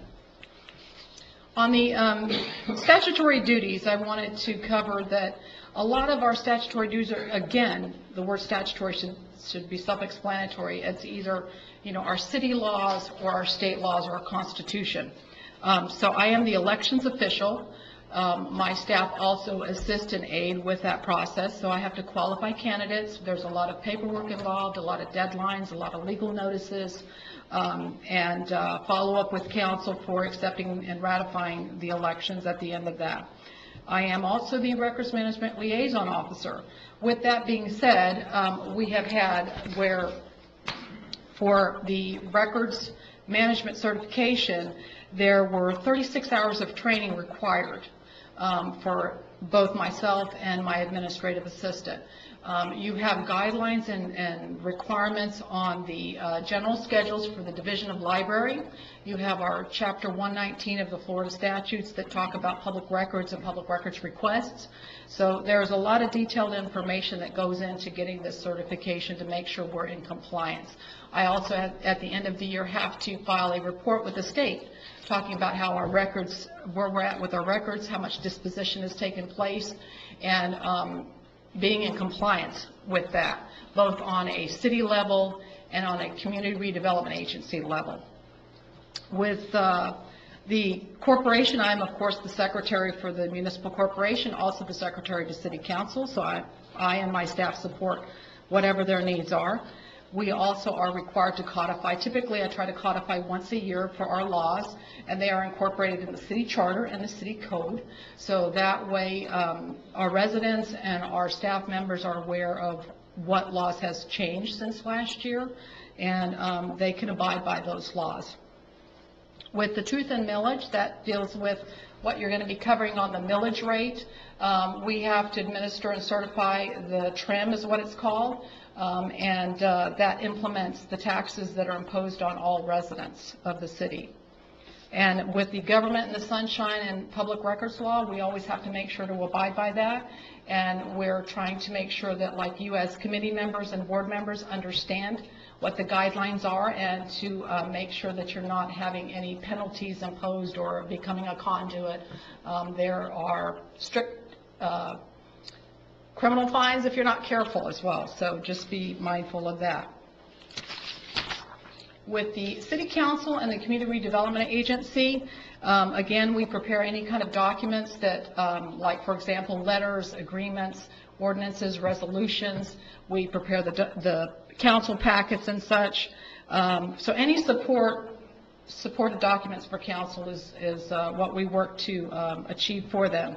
On the legislative side, we have to also manage the boards and committees, that meaning all of the applications to the packets of information, as well as the vacancies, making sure that we get new applicants to fill in when we have vacancies. Recently, within the last few years, we've had to also do ethics training for council. They have 4 hours that they have to train with the ethics, and every year we have a session where our our attorney comes in and trains them, and they get where they can check that certification off for the financial disclosure forms to the state. So that's a mandate that we cannot control. I am also the secretary to the CRA, and my administrative staff also support on the CRA advisory board. With the CRA, we deal with resolutions, we deal with the annual reports that are required, we also deal with the comprehensive redevelopment plan, and any documents kind of like council agenda packets and minutes. So just so you're aware. And there are statutory requirements to that. So I want to make sure to reiterate that with ordinances, you have Chapter 166 that you're required to follow as a mandate. With the comprehensive plan, you have Florida Statute 125, 163, and 166. So again, there's requirements. The Code of Ethics, Chapter 112. And with the CRA package, you're going to have Chapter 163 with regard to that. The general duties. We have 2 staff members currently that are notaries.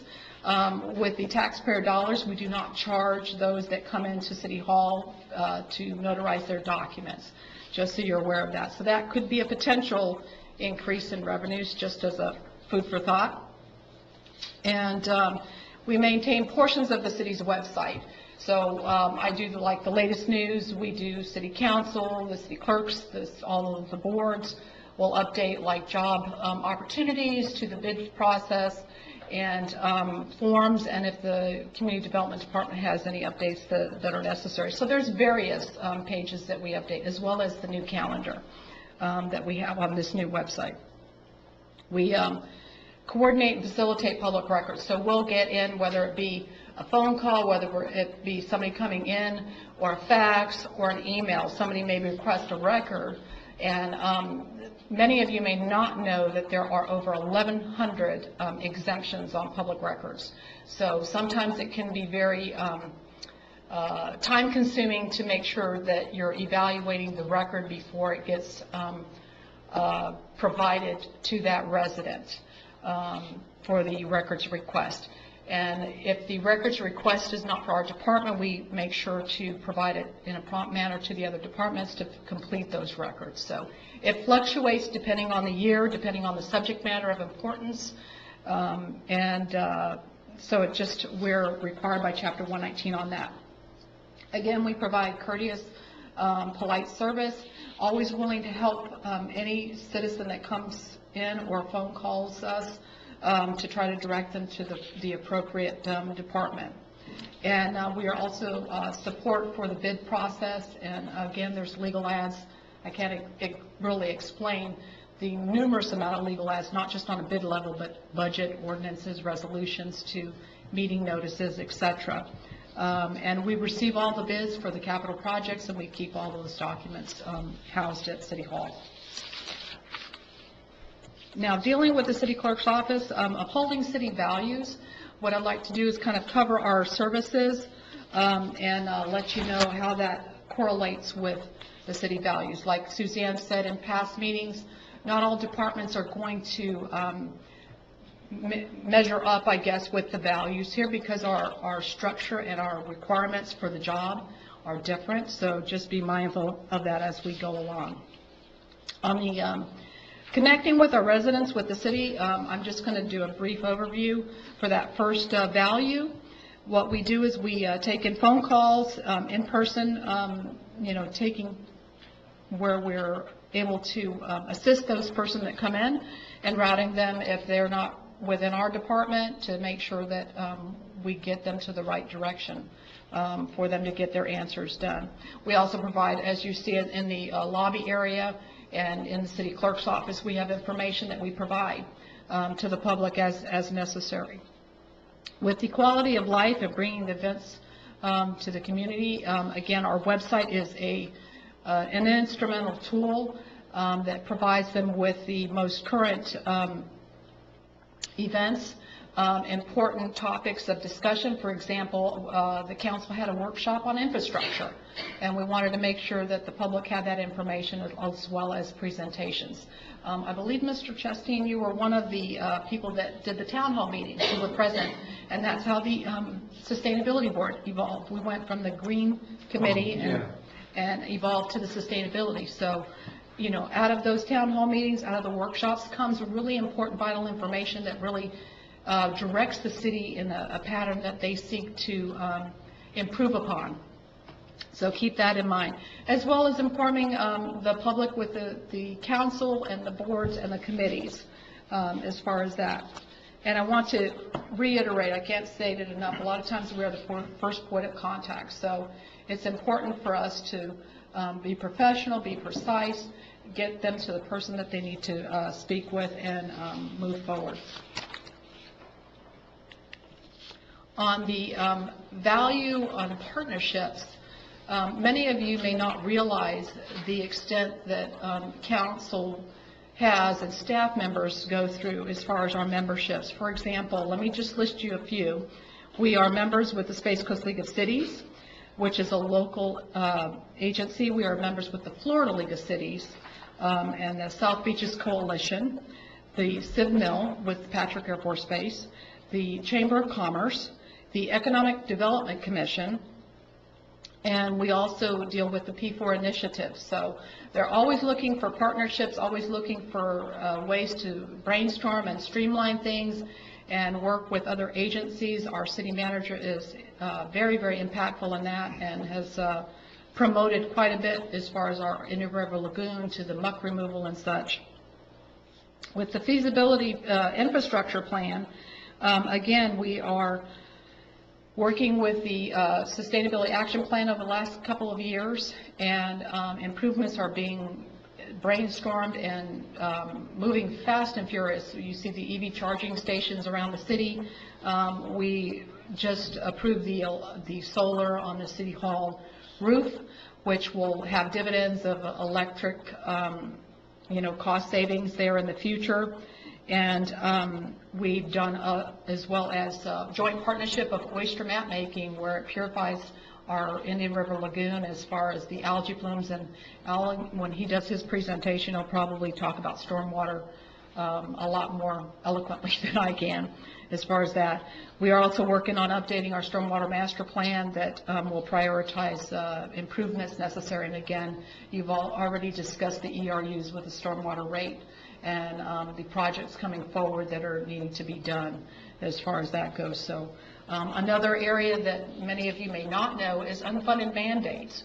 You know, the Constitution of the state talks about the state not being allowed to impose unfunded mandates and without providing funding. And this is something that our council is very, very passionate about. It's not fair to our residents where the state imposes these unfunded mandates but not gives us the budget, but requires us to do it, and it costs, thousands of dollars. So our council is very adamant about trying to either adopt a resolution that says we're not for this, you're preventing us from having our home rule powers. On a local level, the council knows what our residents want and seek and desire to do. We've done surveys, they've talked out with the community, and it's important to make sure that they have a voice for our residents and represent our residents well, not to mention our budget.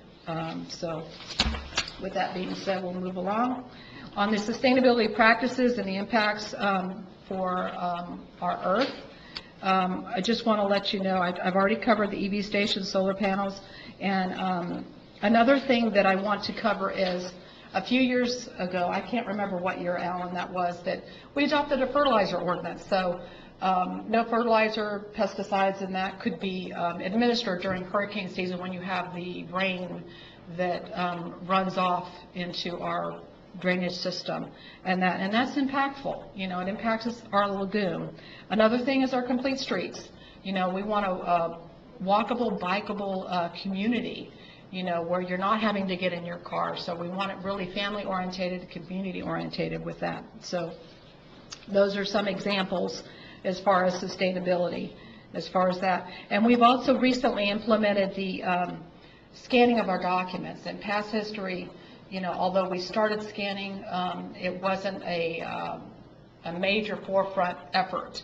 And with our new city manager, new technologies coming forward, and staff and that increasing on needing to know right now, we're trying to grow in a manner that will be more efficient for retrieval of documents. Also, when completing records requests, some of the stuff is easy because you have it scanned, you can send it by email. So always looking to better ourselves for technology and make it as efficient as we can for the public and staff and council.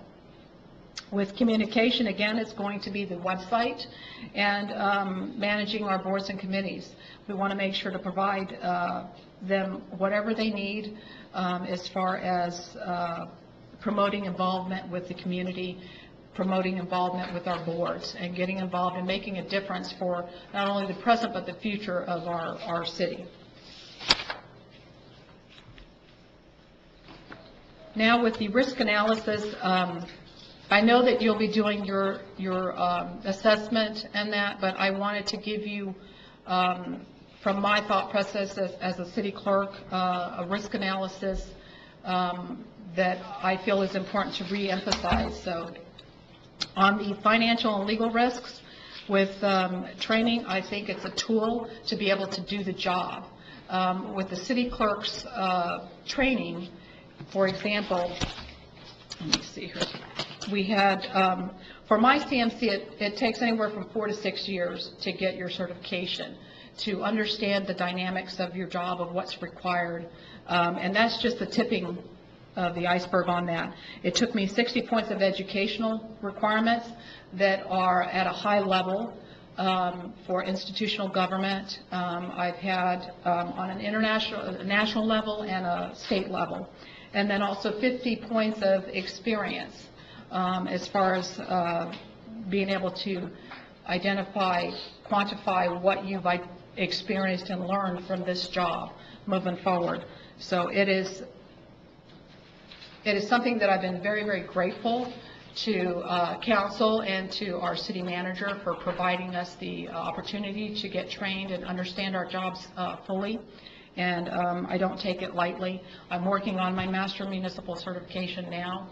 And again, that is just as even harder. There's only a certain percentage that get the master municipal certification. I've already reiterated the 36 hours for the records management training. You get that training, but you need to keep up to par with, again, the law changes, both on a city clerk level and on a records level. A lot of us staff members have also served on legislative committees to help input what our knowledge base is here doing the jobs. So I think that is also very important. When they start to establish bills, you've got the Florida League of Cities that help with drafting information to support what municipalities need and want, going forward before it goes on a state level. And that's, I feel, important as far as what our services are.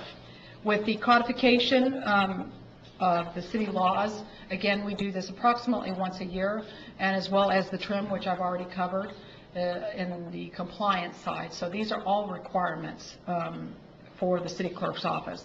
Legal ads, I can't say enough how many different types of legal ads, where it be a display ad, the timelines could be 10 days, could be 2 weeks, could be 30 days. There are various requirements for ads, and to know what the requirements are and to comply with the requirements are very, very vitally important. The risk of getting that done is non-compliance, and then under the operational side, again, I mentioned that I'm the Records Management Liaison Officer. We have the Division of Library that dictates our retention schedule for our records and how long we're to keep them. When we can dispose of them, there's specific forms that have to be filled out and complied with, as well as our public records requests that we have to comply with. The legal requirements for elections official, there's nothing that we can change to that. They're statutory laws. And if you were to look at reducing staff, the decrease in phone service and the communication with our residents would be impaired, as well as the quality of service that we provide to them. So keep that in mind when you are looking into our budget. It's very, very lean, it's very, very tight. There are a lot of statutory requirements for our department.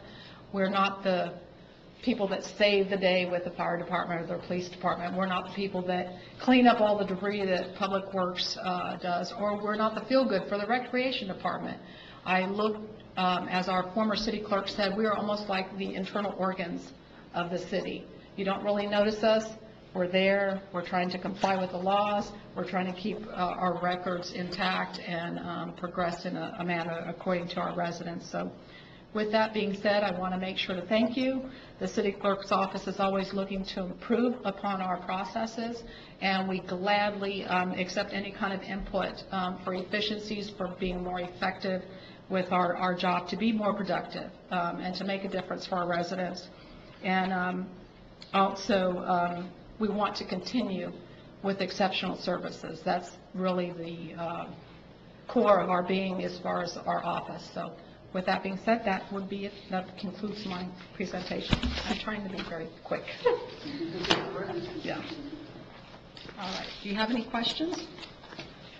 Well, I think what we want to do right now is take any public comment on Ms. Alexa's presentation.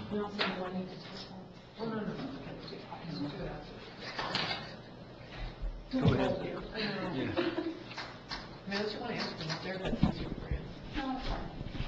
As he mentioned, I've been involved with the history and stuff, and watching behind the scenes since 1993, these folks have a huge number of statutory requirements. You know, somebody walks in here tomorrow morning at 8 o'clock and wants, as we had one person ask, all the emails for the last year for 22 members of committees in the city. And they can't say no. They can't say we'll get to it next week. And there are criminal penalties for not doing it. And if you read the newspapers in the last few years, we've had several public officials in this county who have faced charges. So this is one that does have a lot of legal and kind of feel good. I mean, if you walk in and they tell you to get lost, it doesn't look good. So, but the legal really, and she kind of glossed over it. If it was me, I would have made a list on one slide, but anyway. I did ask him to do 10 minutes. Okay. So, any other public comment? All right, so if it's all right with everybody, we can just kind of approach this the same way we did the last one, and start on one side and go around, and each person get turns asking questions and stuff, and then, you know, based on questions that might arise to you from another member's questions, we'll go around one more time after that. Sound okay? All right. Mr. Slur? Okay, I'll just make a comment that code compliance, legal compliance, documentation management, 2 employees, it's probably worth, it's cheap at twice that price, I'm sure, right? And I am going to say that of this list of city vehicles, where there's 35 rows on these 5 pages here, a lot of rows of vehicles. Apparently you have none. No. No. Yeah. No.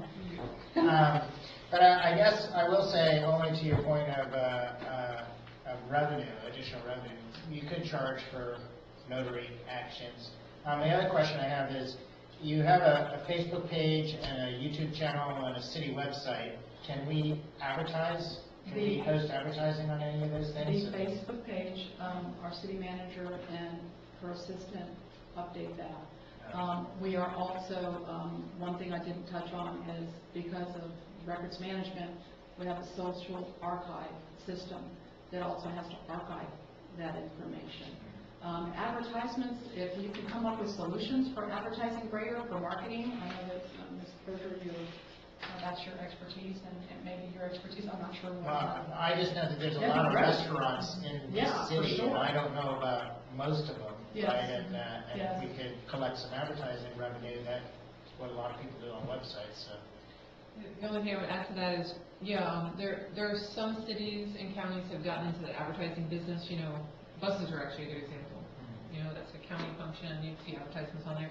All you typically have to do is go through a process of establishing a policy, what kind of advertisements you'd allow, and obviously you have fees and things like that. But the biggest challenge there is too, I to... know that there's been discussions in the past, I'm sorry. No, you're fine, that's a good point. I mean, that's really the biggest challenge, it's working through the slippery slope of, what are you going to allow, and what can you not restrict, because you'll end up with, a lawsuit because you didn't let somebody advertise over here, and you let them advertise, so it's just more of a legal and a political type of process. Well, and it's how many people are viewing the websites and the Yeah. pages too, what's the value of it? Yeah, that's a good point. And we also, on the building and zoning side, it hasn't been updated in a while, but we have a business directory that I'd like to actually see enhanced a little bit more.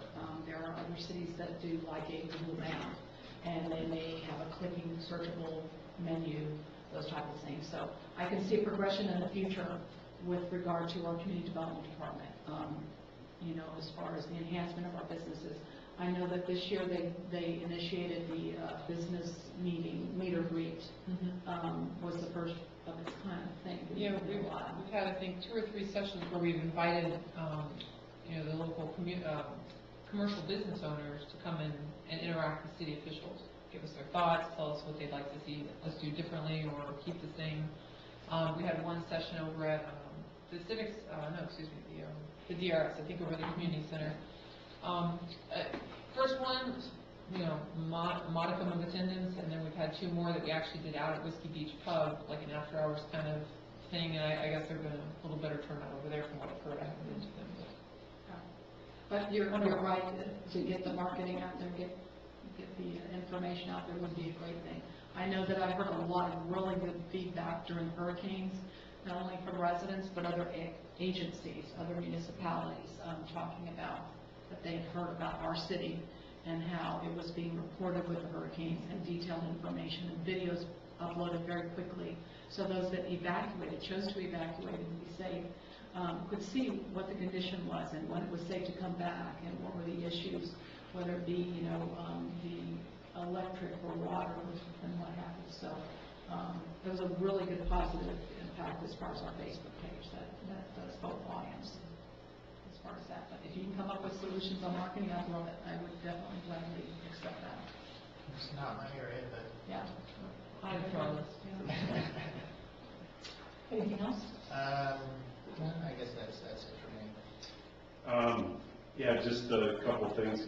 Can you give an example of what an unfunded mandate that we get? Okay. Actually, I have.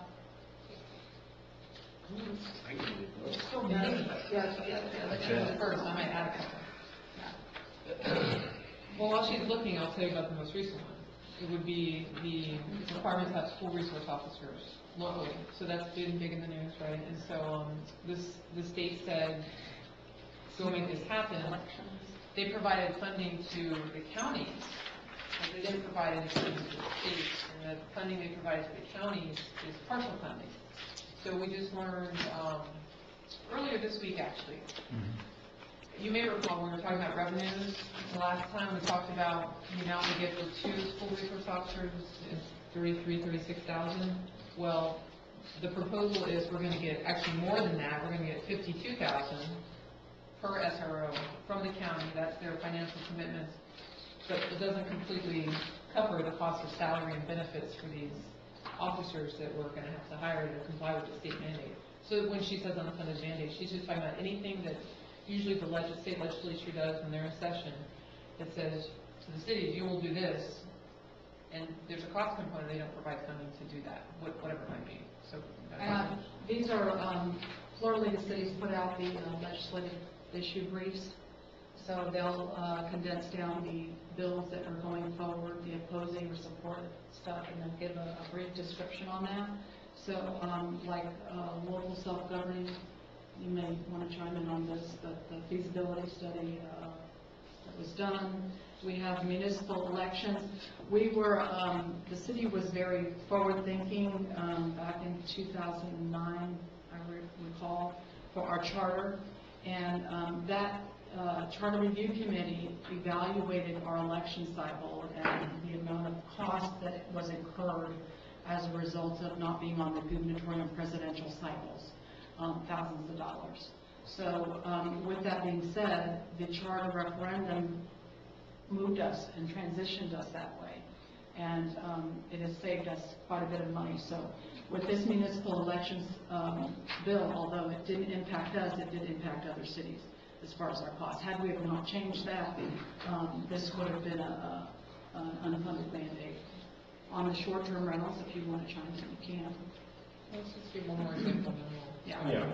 Short-term rentals, and I'll just identify short-term rentals, community service tax protection on telecommunications, redevelopment agencies and how those are impactful, levying taxes. We also have stormwater prohibition with being more stringent in quality standards. Water funding, firefighters' cancer benefits, so the theme of all this is there is not a topic that the state legislature won't touch generally, and there's one that almost passed this year that we really expect to pass next year, and that is a requirement that there'll be some guidelines, but cancers that firefighters end up getting, that there will be a presumption that it was due to their jobs. And so that will become a part of the workers' comp insurance costs that cities and counties will have to bear in the future. If that passes, which I would assume it will. Like that, that's a great example, exactly. Yeah. The telecommunications right of way, that was another one that we worked with our ordinance on. Yeah, that was a big one last year. I will hit on that one quickly. So the state made a change, and essentially they've allowed telecommunications companies, so your AT&Ts and your Bright Houses and other people, they've given them almost carte blanche opportunity to put their infrastructure in our right-of-ways, city right-of-ways that belong to the citizens, with very, very small limitations on what we can control about size and shape and how many and where they go. They really stripped away a lot of the control that we previously had in our right-of-ways. And they did that really because of lobbying that happens at the state level. You know, the telecom companies have a lot of lobbyists, and they were very effective in doing that. So those are just a few examples. And really quick, the really important one is the beach access, the customer use, which Mr. Burgess was also instrumental in trying to get us to adopt that ordinance. And although it's still on the state level, that's again an unfunded mandate, and it's prohibition on that. We would have to have legal counsel to have that right. As far as that, I don't know if you I'll just throw one thing. If we use the words unfunded mandate, you understand what that is. If we use the word preemption, it means the state has taken away our ability or our right to do something that we used to be able to do. So just in case we throw this out again, but that's what we're talking about. Okay, just the last question is, the budget does look pretty lean, and I agree with Mr. Schler's comments on, the revenue side, but also if you had more budget, what are other things that you would do? Well, like we postponed our agenda software because there are efficiencies that we could manage from an electronic standpoint for department heads. They could upload their information when dealing with an agenda packet. Be also where we have the attachments, we can do a quick search, so its records retention is there. Another option in addition to that is we have a very low budget audio video, and as we're getting more technology savvy, that would be something in the future that I would like in the back of the room, with angles also maybe to the PowerPoint presentation, and scanning of records. I would like to be able to budget, and we have the city of Cape Canaveral, which is one of our sister cities to the north of us. They budget between $5,000 to $10,000 a year to try to scan all of our scan certain segments of their city's documents. So that way it can be all electronic.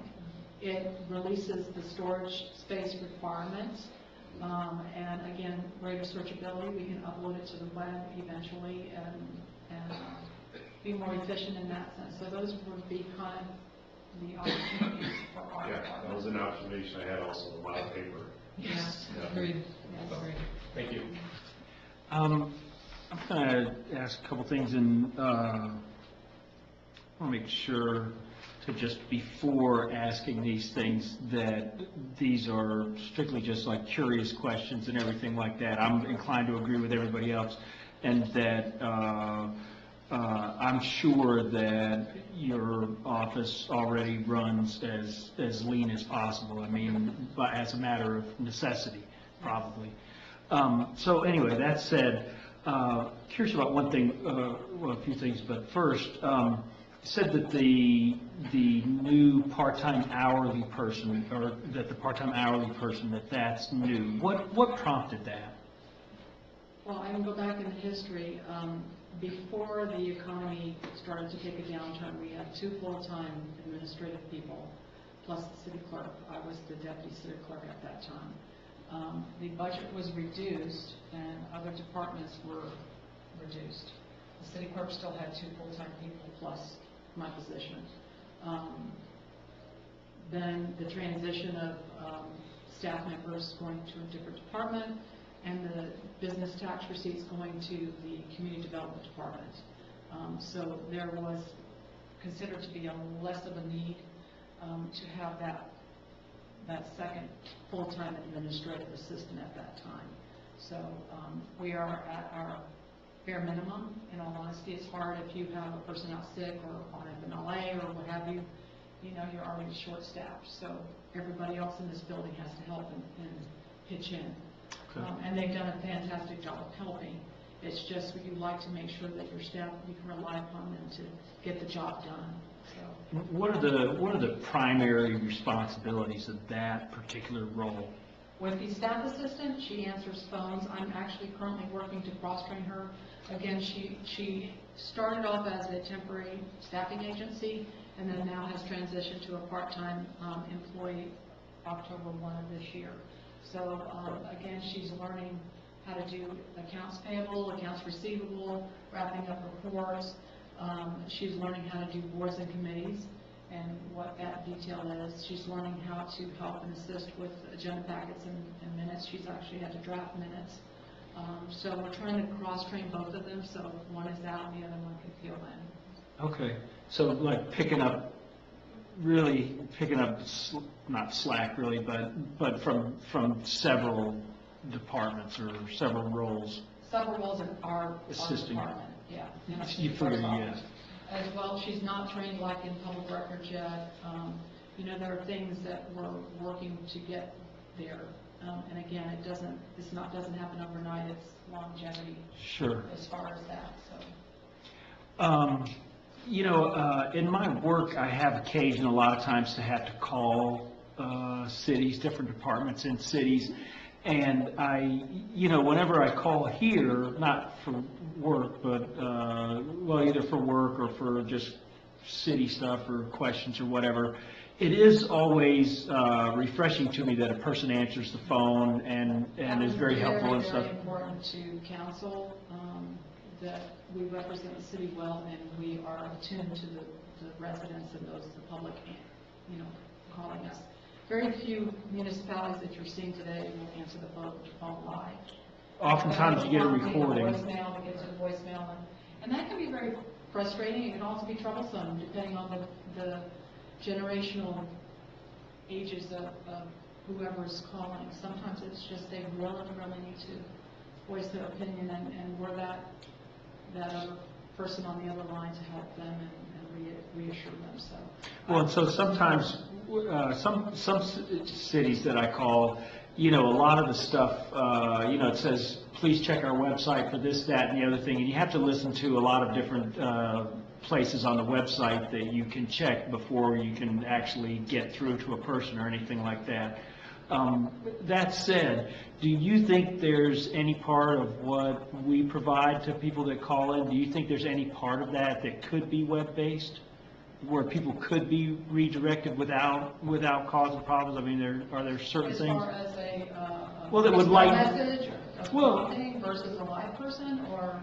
Or- Because or- we do direct them to our website, depending, like, for example, our waste management ticket, you know, if they have a large pile of yard debris or a bulk pickup or white goods, we'll either get their information and do the data entry, so there's a work order generated, or we'll direct them to that specific Okay. page, and we'll walk them through it. And that typically will help them out. A lot of times we'll get an email, and you want this document, we'll show you, and then we'll send it to you very quickly. So there are different ways of responding depending on that person's needs. Yeah. You know, it could be a young techno-savvy person, or it could be somebody that's never touched a computer before. So you have both spectrums on that level. So yes, I could see that there could be improvement there.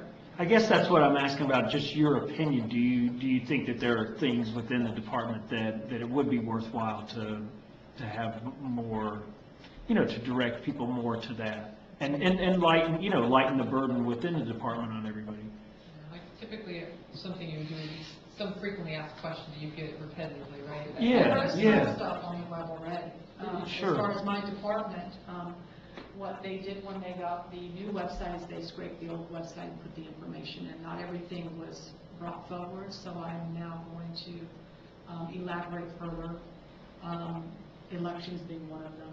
But for services, I would definitely agree that frequently asked questions or how to direct them to whatever resource links dealing with the city clerk's office. But there are resource links in other department web pages that will direct them where they need to be if they are more familiar with our website. Do you think that, that as a city, do you think that we're very easy on people for code violations and things like that? Do you think there's room to be tougher on people and fine them more and that sort of With respect to thing? that, that's not my department, it's the community development department, they have the code enforcement officer, so I could not say Oh. to that degree. Okay. I will say though, for our department, we process alarm permits for our police and fire response. It's an application when somebody has an alarm system in their home, that they fill out the application, it's normally a one-time $15 fee. Thereafter, if they fill it out every year, there's zero cost to them. To me, that's something that we could have an increase in having everybody have a cost every year, or in upping the fee, the one-time fee. You can consider and look at that. That could be another revenue source. And I'll try to answer just briefly the code enforcement question, but John Stone, our community development director, can obviously go a lot deeper on it. We've had numerous conversations at the council level and meetings about our code enforcement activities, and the verbiage you'll hear us use is you can be either reactive or proactive in code enforcement. If you are reactive, which means typically you're responding because someone has called in a complaint, or you drove by it and saw it, you know, some sort of a hazard or issue, then you're writing a violation of. Proactive is, I wasn't here, but apparently there was a time when the city was more proactive, and I guess it was more of like a, kind of like a patrol, you know, like a police officer patrols. It was a code enforcement person patrolling the city, looking for anything and everything, writing it down. So, I mean, that's a philosophical, you know, decision, and it's a political decision, but the city currently has moved away from the more proactive, going out there seeking these things out, and it has definitely adopted more of a reactive approach at this point. That's something that's more of a council-led discussion than anything else. Yeah, and I think I met that guy a couple of times. I've heard about that guy. I've never met him, but I've heard about him. Yeah, he was okay, but he was pretty strict. Yeah, he came and talked to me about my camper a few times. And yeah, I remember thinking, well, how come that camper is there? And then it turned out that what really happened is the change that you're talking about, and I didn't realize that had changed and that guy was gone, and that's the reason that so-and-so's camper was in his driveway and he didn't get in trouble. And when I put my camper in my driveway, within like 24 hours, I had something hanging on my door. Now, I will But say anyway. that we do get phone calls into the city clerk's office and we transfer them back, Yeah, I mean, as people go, I think I tend to be kind of persnickety about that. Like, I see things and I think, gosh damn, what is it that allows that person to do that? I mean, that's a burden on the whole city. It's this, it's that, it's the other thing. And I see it every single day. And I just think if they were getting fined, they wouldn't keep doing that. Well, you can call it in. I mean, when I say reactive, I mean, if you guys see something that's like that is clearly a code violation, or you think it might be, please call us. I mean, that's what that department does, you know? I guess that's what I'm driving at. Do you think that we're kind of easy on everybody and we haven't codified some things that we should, and that we should be fining them for, like, for example, just absolute crazy wanton irrigation all over the road and the sidewalk and the neighbors' fences and everything like that? Hey, I tell you, if you see that, please tell us, because we love to find things like that that are really just egregious. But, I guess to try to answer your question, I feel like we've codified a lot of things that are the typical things that you do in the city that you want to make sure, you know, you're covering, like, you know, don't park your ratty car in the street, or, you know, don't fail to have, you know, protection around your pool, for example, whatever it might be, your safety type things. But because we're a reactive type of code enforcement right now, that means that we're going to do more when we get a complaint from a resident. You know, we're going to go out and see what the issue is, but we're not patrolling the streets. So the things that you see that are a nuisance or annoyance to you, if you call us, then we go check it out. And we always give the homeowner an opportunity to correct it before we give them a citation, as it were. You know, so there's a certain period of days, depending on the severity of the violation, how you know, dangerous it might be to life safety kind of things. But I mean, John can certainly go into a lot more detail for you on that if you'd like, Jeff. Okay. Lenore, do you ever have the benefit of interns in your office? We actually just talked about that today. In the past, I've had several high school community service hours for Bright Futures, so we have utilized them from time to time. Our environmental program coordinator reached out to the Florida Eastern State College, and we're supposed to be getting some interns for free, so I'm going to be looking to utilize them for scanning purposes. They can scan, and my staff will double verify it, required by law, so I'm looking forward to that. Really, in the near future. Okay. With regard to the website and the Facebook page, and as Mr. Schlur was mentioning, advertising on the website and that possibility and everything, do you think that it, and maybe it's already been looked into and decided that it wasn't cost effective, but do you think that it might possibly be better to have that stuff subbed out to an outside, like a private entity that specializes in that kind of stuff, and that you and the city manager and whoever else is involved in maintaining those things are more freed up to do the things that actually do have major, compliance issues and things like that? Well, we're required to post all of our agendas on the web for city boards and committees. The concern would be if you outsourced it, you know, the budget for that, but also would it be uploaded in a timely manner for our residents? You know, that would have to be looked at and evaluated. Sure. With regard to a web developer, you know, they're going to have greater knowledge and training on that, and how you're going to navigate and map the information. As well as the bells and whistles, you know, if you're going to look to increase, you know, your technology as you evolve. So that has some merit. It's a part of one small component of my job, and I can do that from home. I can do it from a conference. I bring my laptop. I recently transitioned because I used my own laptop for many years, and then that kind of, after 5 years, it was over the top and then some, whereas now I have my laptop and I can work from home, early mornings, evenings, weekends, like I said, at conferences, so I can upload, you know, pretty quickly. So it just depends on, you know, what the thought process is as far as council and what your recommendations are. I guess what I'm driving at really is has that been evaluated? Has it been looked into and decided not a good idea? We hired a company to actually create a website. Yeah, so just to jump in, it hasn't been formally evaluated in the sense that you're asking about, Jeff. We did outsource the development of the new website that's out there, the platform that it is housed on, but the data that needs to be on there is solely coming from staff, you know, so in my mind, initially my response would be it would not be the most efficient way or the most practical way, because you'd be paying somebody X amount additional a year, some outside company, to handle the communications that are, in a sense, brand specific. I mean, the communication on our Facebook page is 100% through our city manager, so that comes out because it's a message that, you know, she feels is appropriate based on conversation with council and department heads and things like that. Same with the website. I mean, the website, there are things Lenore has to put out there because we just have to put it out. But there are other things that are messaging components, and to me, it would just be a redundancy and an extra cost, if I'm understanding your concept correctly, to hire someone to do that, when essentially we'd still be creating all the data, and we'd just be asking them to upload it, because we want to control that message. Doing it internally. Unless I'm missing the point, you know, of what you're. Well, again, my point is simply to find out if that's been investigated. And what causes me to wonder about that is just in my own experience, in my own work. I mean, I get that proposed to me all the time.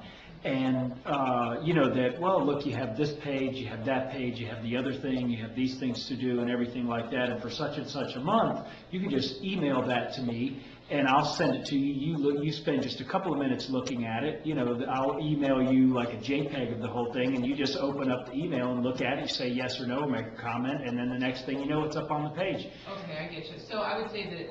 And in my own experience, it's very tempting to me because it looks like it would free up a lot of stuff that I would otherwise be able to focus, instead of switching gears from one thing to another and stuff like that, and focus more on the things that do drive revenues for me rather than Okay, I understand. Yeah, so I would say. stuff that I'm not an expert on. Yeah, then my answer would definitely be, no, I don't think that would be a good fit for the city, simply because it's not an all-consuming 50% of 80% of any one person's job. It's a shared effort, you know. I mean, Lenore updates some specific pages on the website, but so do other staff members in the city.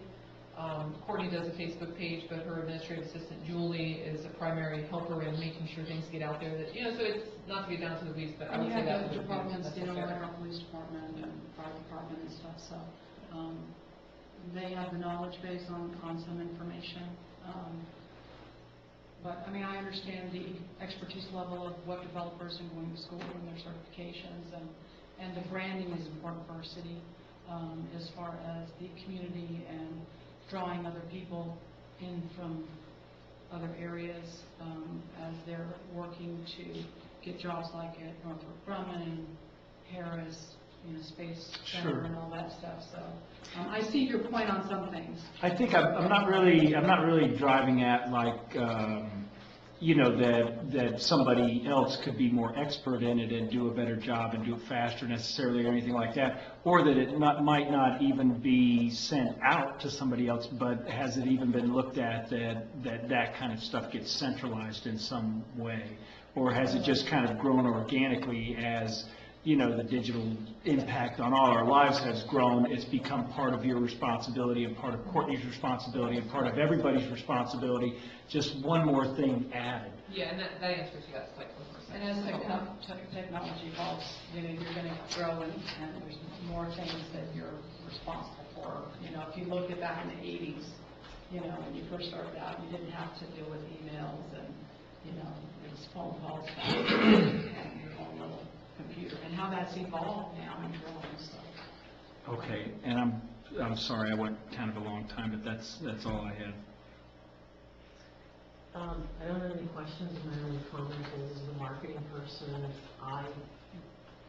it would require infrastructure for the website. People want, if advertisers want validation of traffic. For a city of 10,000, there are not enough eyeballs, that kind of thing. So I think from a cost versus revenue value, I'm not sure what the exercise would bring. People want information, and what you're doing is you're posting stuff so people can find what they want. Facebook's added value because people find it, because that's where they're used to looking things. So I think the cleaner things are that it's easier for people to find what they're looking for because they're doing business with you. I think it's, as a citizen, it's a streamline versus a business benefiting from citizen So traffic. now the transition to the new website, do you find that it is, from your marketing standpoint, beneficial, or do you think that there's more enhancements necessary? Sometimes I think it's a little hard to find some Traffic. things, but I quickly figured out how to get waste management in a ticket without having to make a phone call for it, kind of thing. So it really, it's going to break down to, yes, 10 different people, what they need from it to have 10 different Yes. answers. But you mentioned something about a directory and, or. Business directory, Yeah, you know, through the community development department. Yeah. It used to be the city clerk's area, and then we transitioned that out, but definitely, I think that that can be enhanced more greatly as far as the benefit for our residents to shop local. I just have a question about the other full-time person on staff. The It says that administrative she's- assistant? Yes. Mhm. It says that she's hourly. Does she work 40 hours? Or Yes, does she just work- 40. Okay, so if she exceeds 40 hours, does she then go into overtime? Yes, overtime or comp time. Okay. For like a night meeting, she is assigned to the Sierra Advisory Board that hasn't met in I don't know how many years now. There's not been a really great need, so there's not been a lot of And overtime. does she get benefits as well? Or- Yes. She does. Okay. And why is she paid hourly versus salary?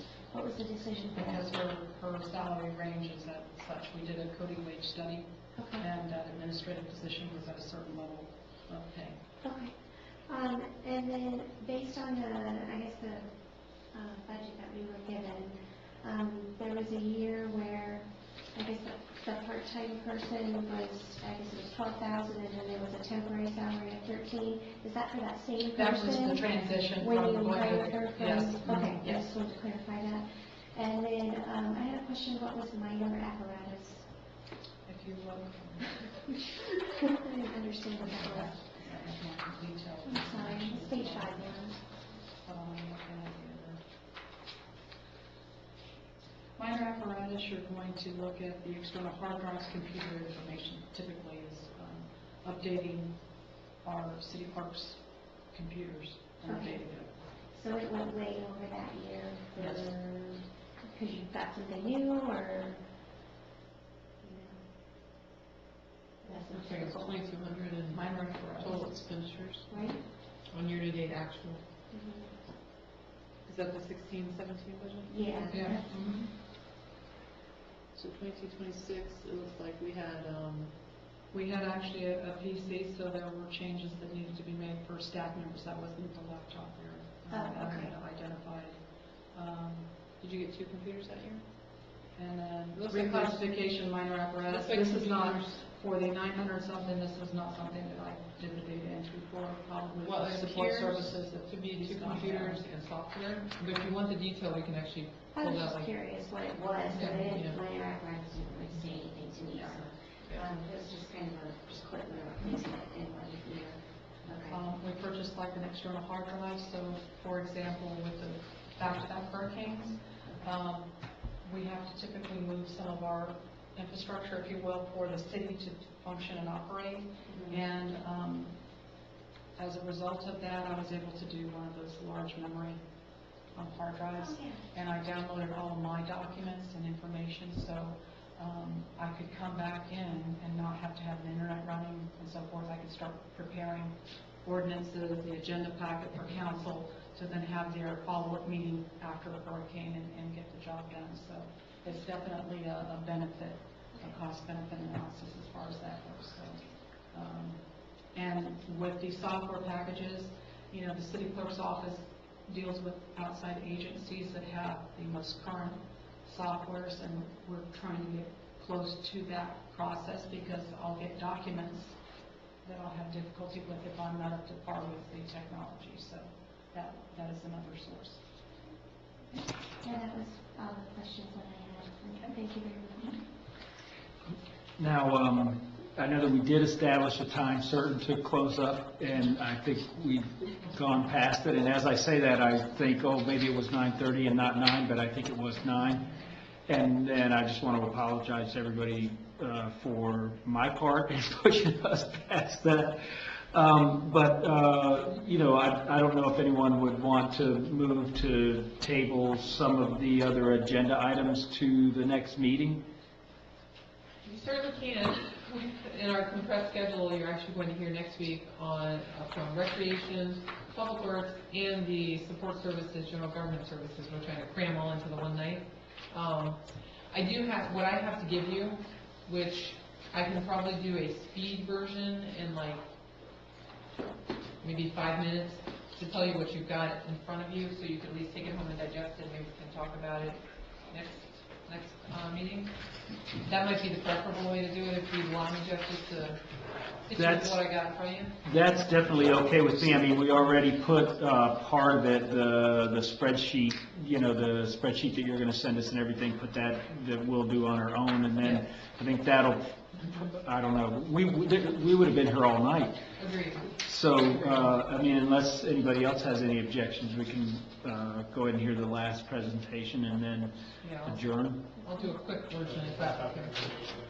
Yeah, so this will be under the sort of, I'll do 7 and 8 kind of together.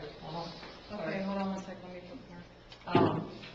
Okay, so what you have in front of you that I need to just kind of highlight for you real quick is a document that's looks kind of like this, somewhere in the file. All right, so let me run through this real fast. The purpose of this document is simply to say, to give you a starting point for fiscal year 16-17, and it was a visual Brittany put together for us just to try to make it a little bit more user-friendly. Bottom line is, she's telling you the total revenues for that year, the total expenditures for that year, and you can see how they broke out by departments. But you can also see, if you compare the big number at the top and the big number at the bottom, there's a gap. Okay? So, then we move on to the second page, which tells you that because of those expenditures in that year and the revenues, the reserves ended up at the end of last fiscal year at the $545,000 is at the top of that page. That's also a number that was in that financial forecast we gave you at the beginning.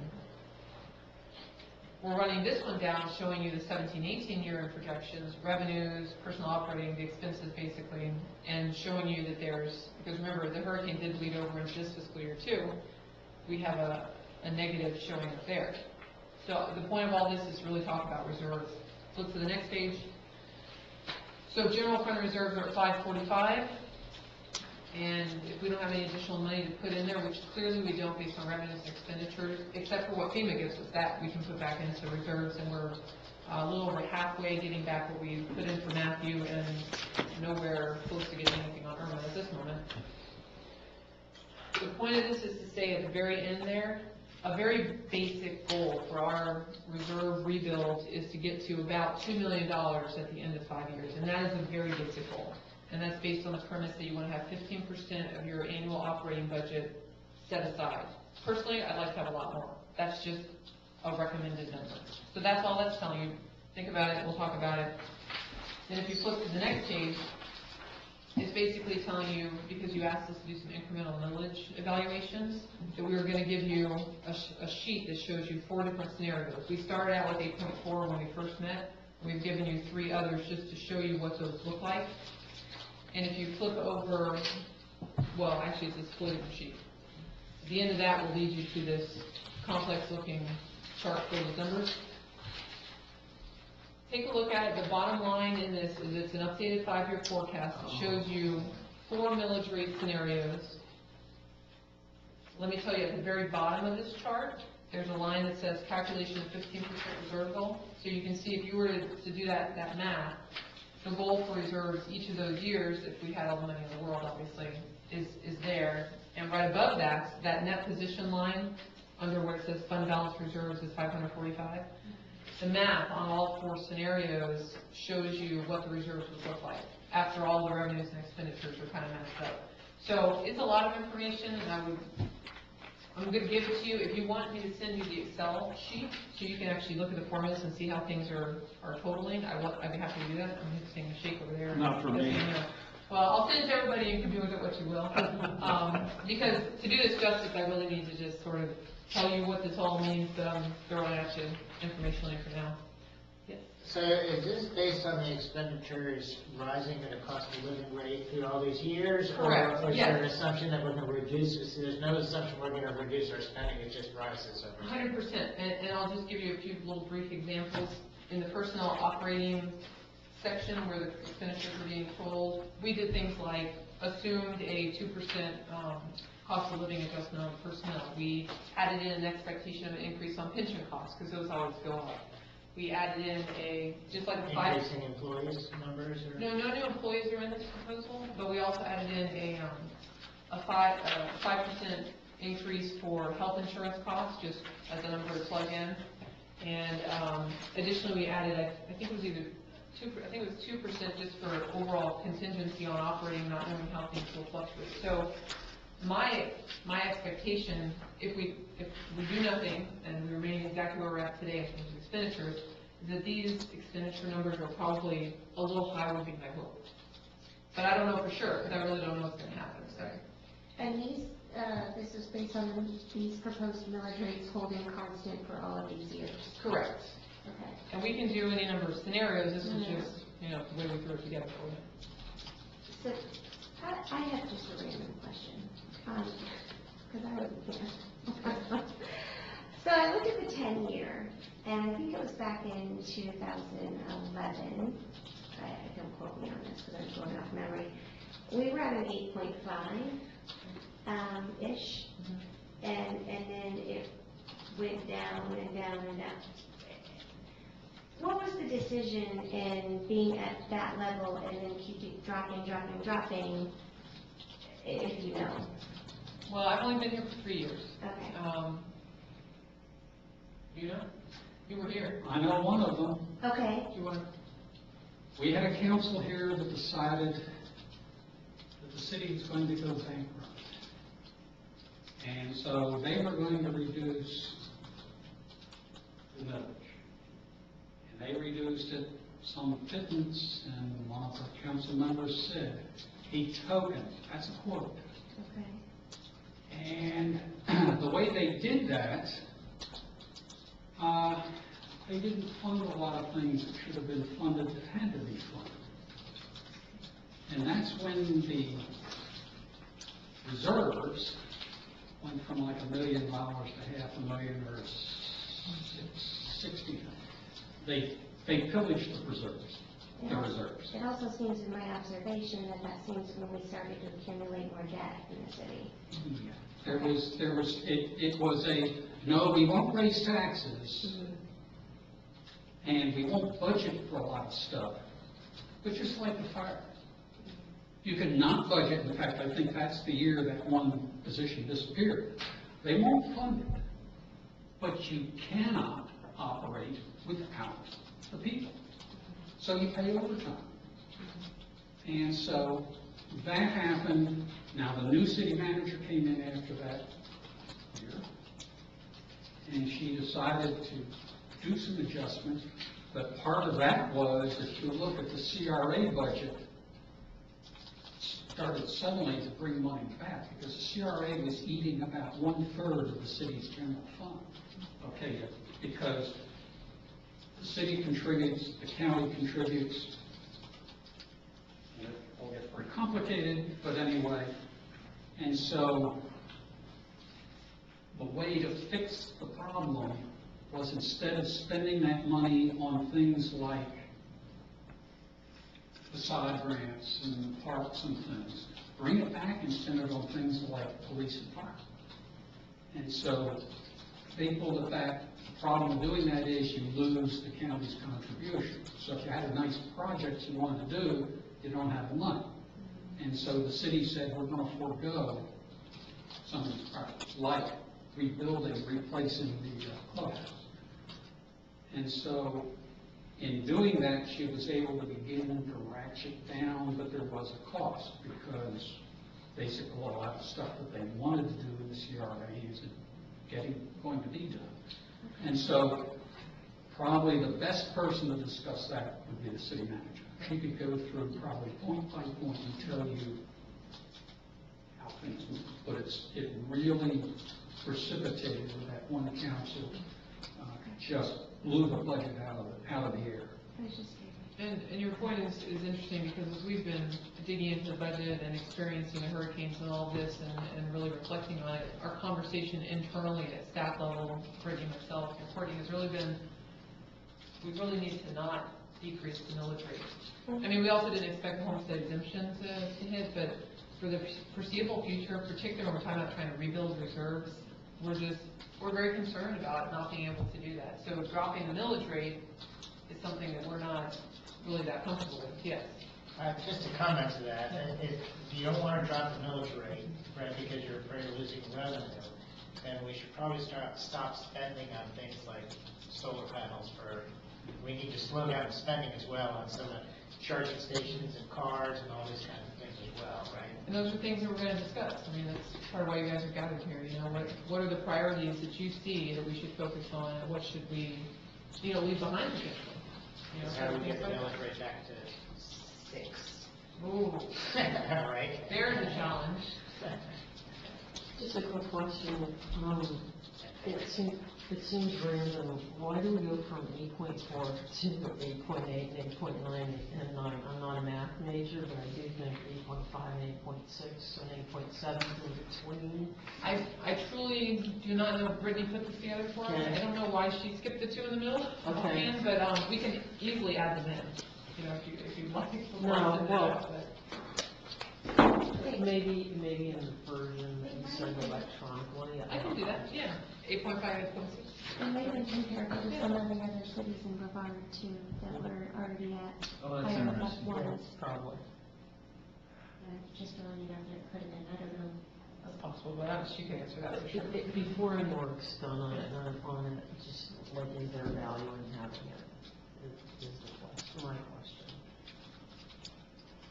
I mean, you can see what the gap is between 8.4 and 8.8, so I guess you could sort of, construe what the difference would be, but it really is a matter of like insert of a row and copy over a formula, so it wouldn't take much time, so. Whatever makes it easier for you guys, I guess, to see that. I guess the question is, are we contemplating on raising our millage rate to those levels based on this? I think that's a question for not this meeting.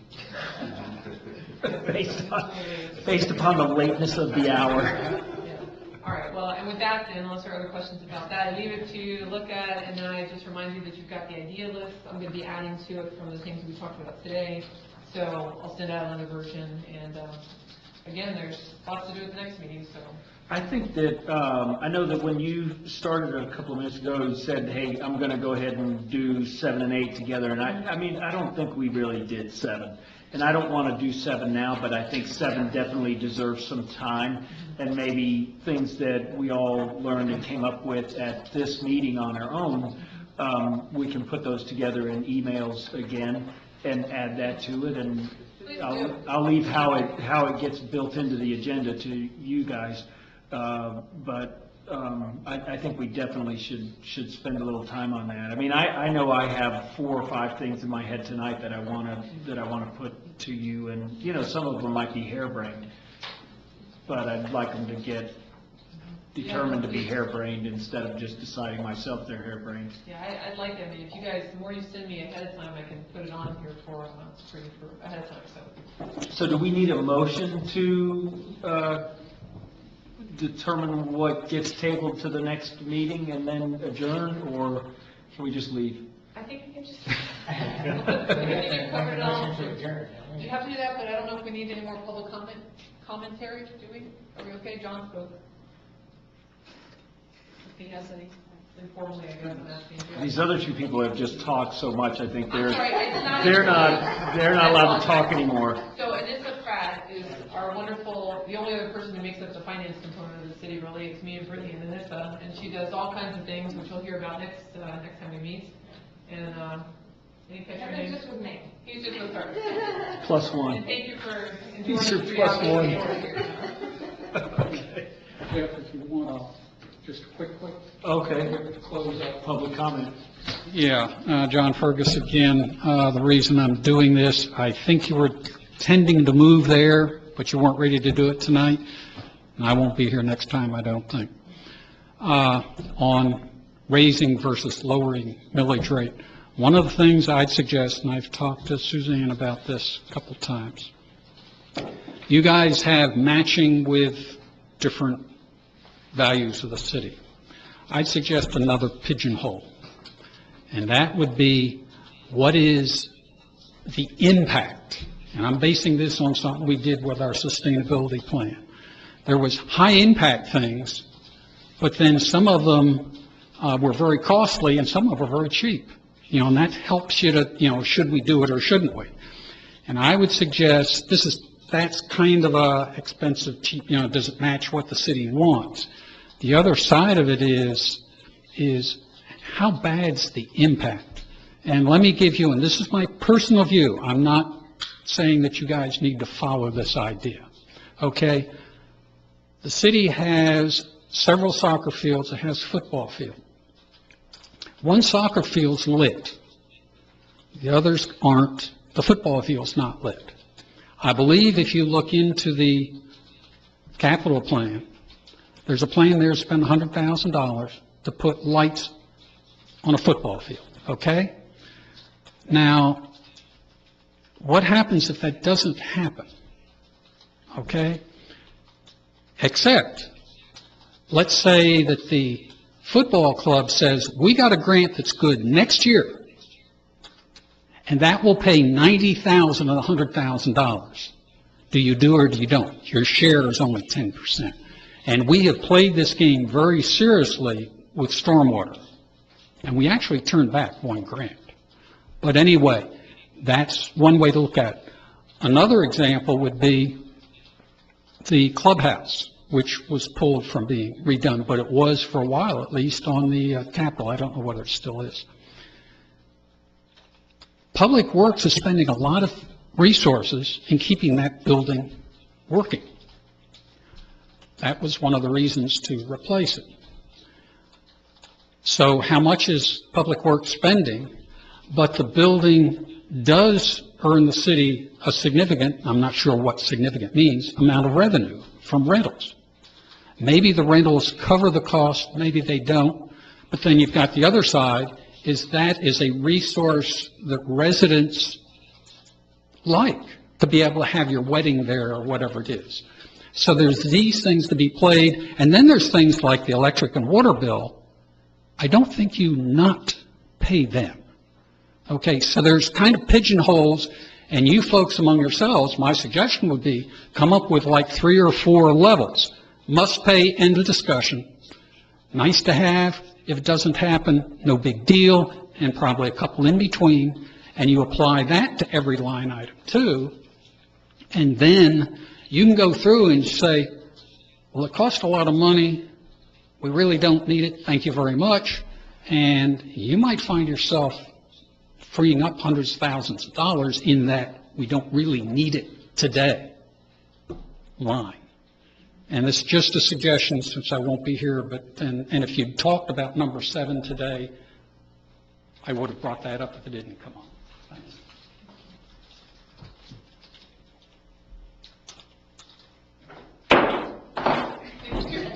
Oh, wait, we need a motion, didn't we? He can have the chair. All right, you got it already. You told me a few minutes ago we could just leave. I did. But then no one was going to move until I did that.